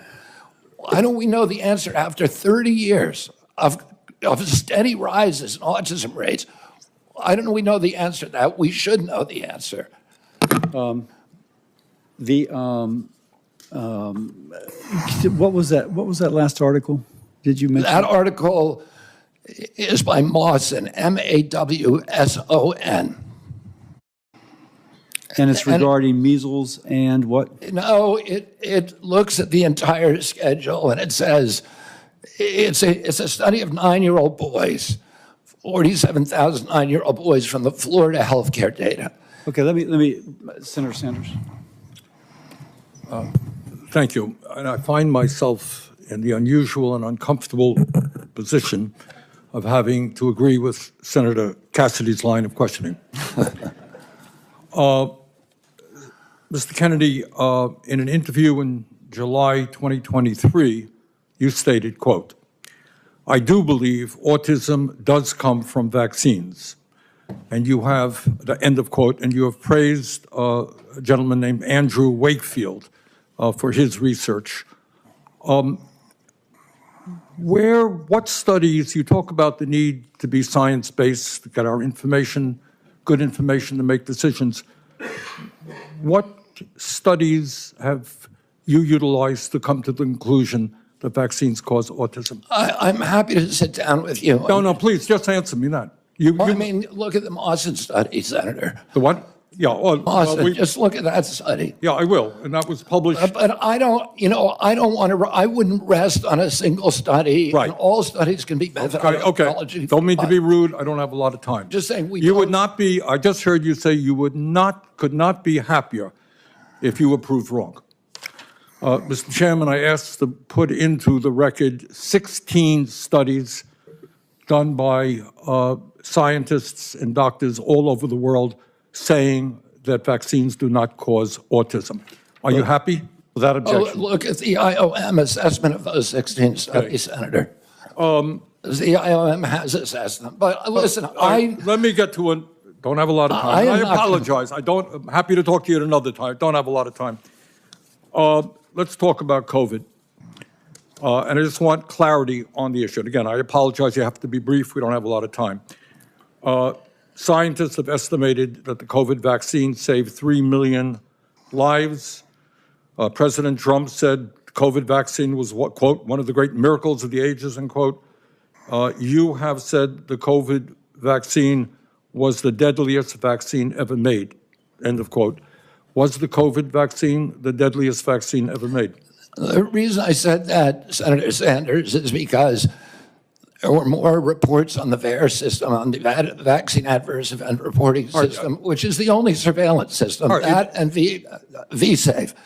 And there were more reports of injuries and deaths than any other, than all other vaccines combined. But was it the scientists said it saved 3 million According lives? to VAERS. I don't know, because we don't have a good surveillance system. So nobody you can answer disagree that with question. the scientific community that... Oh, I'm agnostic because we don't have the science to make that determination. Really? Okay. Prescription drug prices in America, as you know.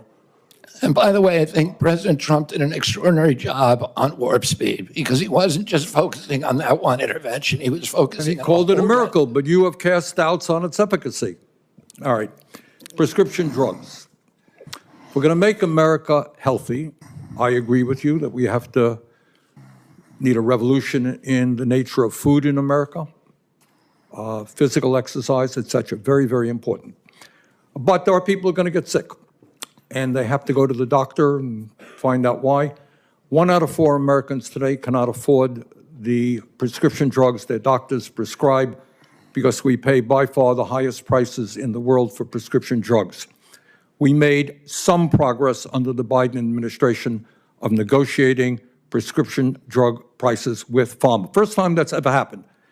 Now, yesterday you told me that the White House was going to issue something affirming their support for continuing those Medicare negotiations. Turned out not to be quite accurate. They came up with some bland statement, could have been written by pharma. Very specific questions. Do you believe and will you insist that Medicare continue to negotiate prices with the pharmaceutical industry so we can substantially lower prescription drug costs in America? President Trump has made it very clear to me that he wants to negotiate. Negotiate is a big word, Bobby. It's a big word. It's the word you just used, Senator. Yeah, but no, I use defend a particular law. Will you defend the law in the Inflation Reduction Act, which already is negotiating prescription drug prices? President Trump wants us to negotiate drug price. He wants to lower drug prices. So you're not telling me that you will defend the law that we passed, which has already had significant success? Well, the Congress, look, I'm going to comply with the law, Senator. Congress passed the law. I'm swearing an oath to the Constitution. I'm going to comply with the laws. You're going to have a significant influence on health care policy if you are. And I'm going to comply with the laws. Let me just say this in conclusion, Chairman Cassidy. President Trump and Mr. Kennedy are quite right when they say that our system is broken. They're right. Our economic system today is broken. 3 people own more wealth than the bottom half of American society. Wages have been stagnant for American workers for 50 years. The economy is broken. You know what? Our political system is broken and corrupt. You have a handful of billionaires in both political parties who contribute huge amounts of money to elect candidates in this room throughout the United States Congress. That is a broken political system and a real threat to democracy. Our healthcare system is broken. And it's broken for some of the reasons that Mr. Kennedy indicated. We have not paid attention to the fact that we have massive amounts of chronic disease. We have not answered the question why in the richest country in the history of the world, our life expectancy is lower than it is in countries far poorer than we are. So I think in many ways, President Trump and Mr. Kennedy have asked some of the right questions. Problem is their answers will only make a bad situation worse. So let me ask Mr. Kennedy again. If we want to make America healthy, will you assure the American people that you will fight to do what every other major country on earth does, guarantee health care to every single American? I'm going to make America healthier than other countries in the world right now. Will you guarantee do what every other major country does? It's a simple question. And by the way, Bernie, the problem of corruption is not just in the federal agencies, it's in Congress too. Almost all the members of this panel are accepting, including yourself, are accepting millions of dollars from the pharmaceutical industry. Oh, no, and protecting their interests. Oh, I thought that would come. No. I ran for president like you. I got millions and millions of contributions. They did not come from the executives, not one nickel of PAC money from the pharmaceutical industry. They came from workers. In 2020, you were the single largest because I had receiver of pharmaceutical money contributions from workers all over this country. Workers, you were the not a nickel from corporate Bernie, tax. you were the single largest acceptor of pharmaceutical dollars. No, from workers in 1.5 million. Yeah, out of 200 million. All right, but you have not answered. Last question. You have not answered my question. Mr. Chairman, we're 3 minutes. How do we make America healthy if you don't guarantee health care? Chairman, we're literally 3 minutes over here now. Well, how long does it keep going? At some time, you're just battering the witness, Bernie. Not battering the witness. Yes, you are. And you're getting upset at him. You're going at him just like anybody else would. We'll come to order. Bernie, he's going over.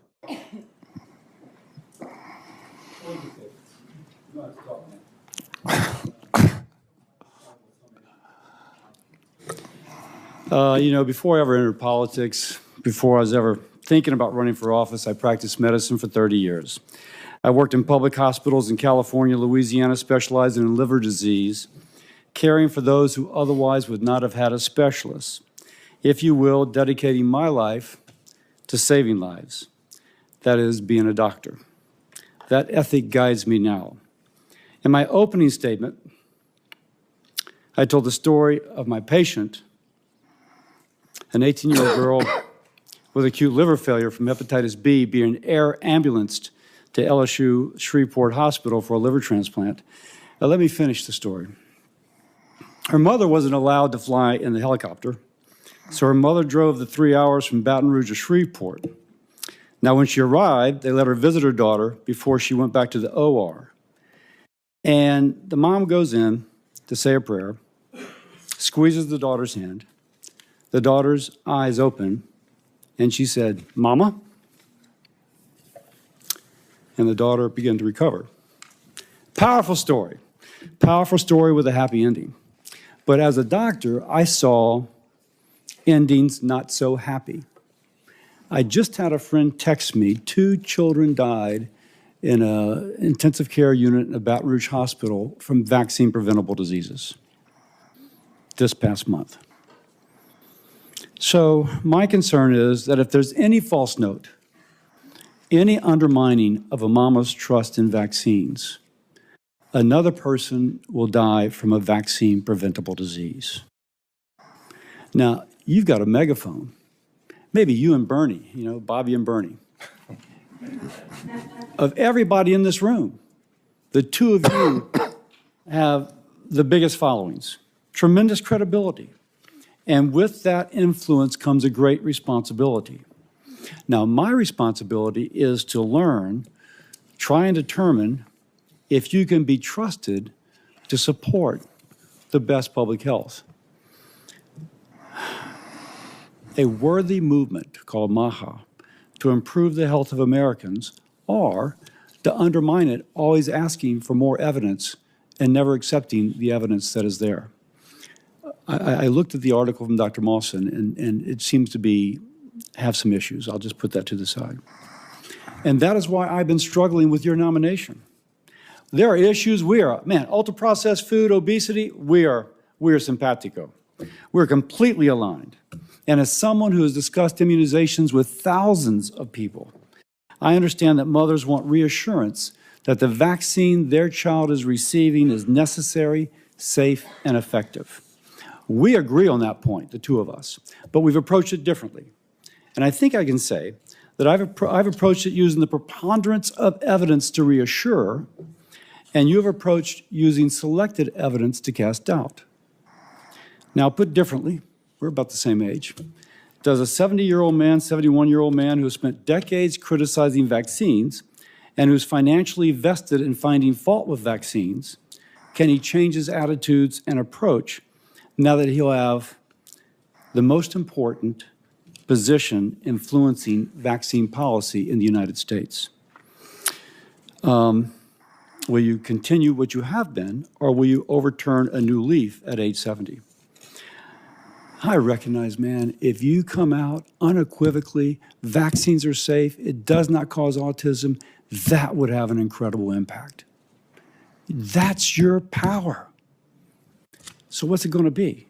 Will it be using the credibility to support lots of articles, or will it be using credibility to undermine?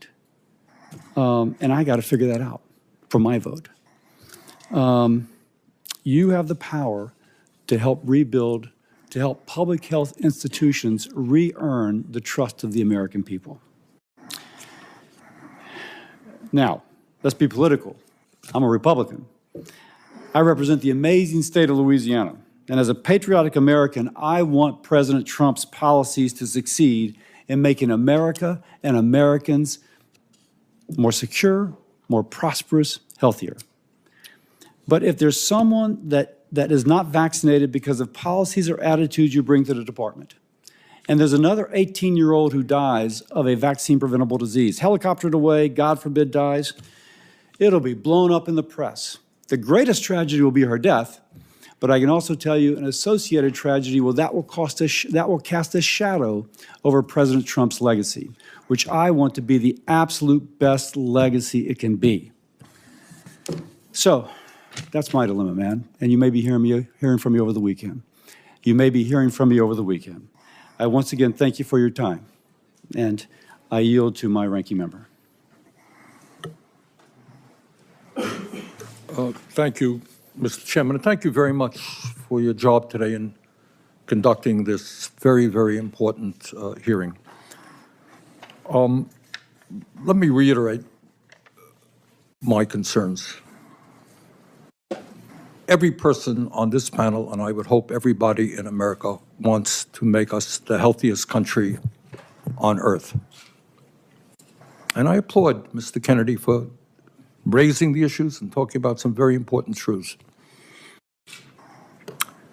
But what I am not hearing from him are some very specific policy issues that we absolutely need if we're going to make America healthy.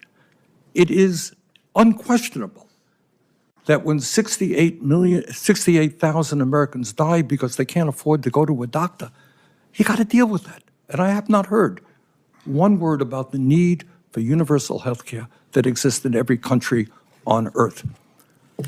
When 1 out of 4 people can't afford prescription drugs because the pharmaceutical industry is ripping us off and charging us 10 times more in some cases than the people in other countries. I have not heard the definitive answer I need that we're not going to pay the highest prices in the world for prescription drugs. And one of the points I think that Mr. Kennedy made, which is right, healthcare is not just medical care. It's a lot more. Talk about the food industry. We have held a hearing, Senator Cassidy and I held a hearing a couple of months ago, where we made the point that the food industry is, in fact, poisoning our kids with addictive food that is leading to obesity, diabetes, heart conditions, etc.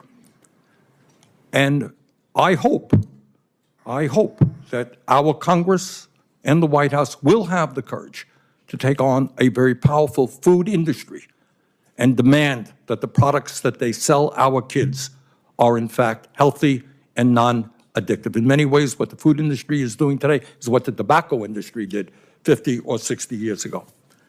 And we talk about making America healthy today. Again, it's not just doctor care, medical care. We have millions of people working for starvation wages. You cannot be healthy if you're working 50 or 60 hours a week and you can't afford the rent that your landlord is charging you. Stress kills. Stress makes us sick. So, Mr. Chairman, let me just say this. I think the issues that have been raised in this hearing today are of enormous importance. I look forward to working with you and other members of this committee to make sure that we develop the policies that have the courage to take on very powerful and wealthy special interests, so in fact, that we can make America healthy. Thank you. This concludes our hearing. For any senators who wish to ask additional questions, questions for the record will be due tomorrow on Friday, January 31st at 5 p.m.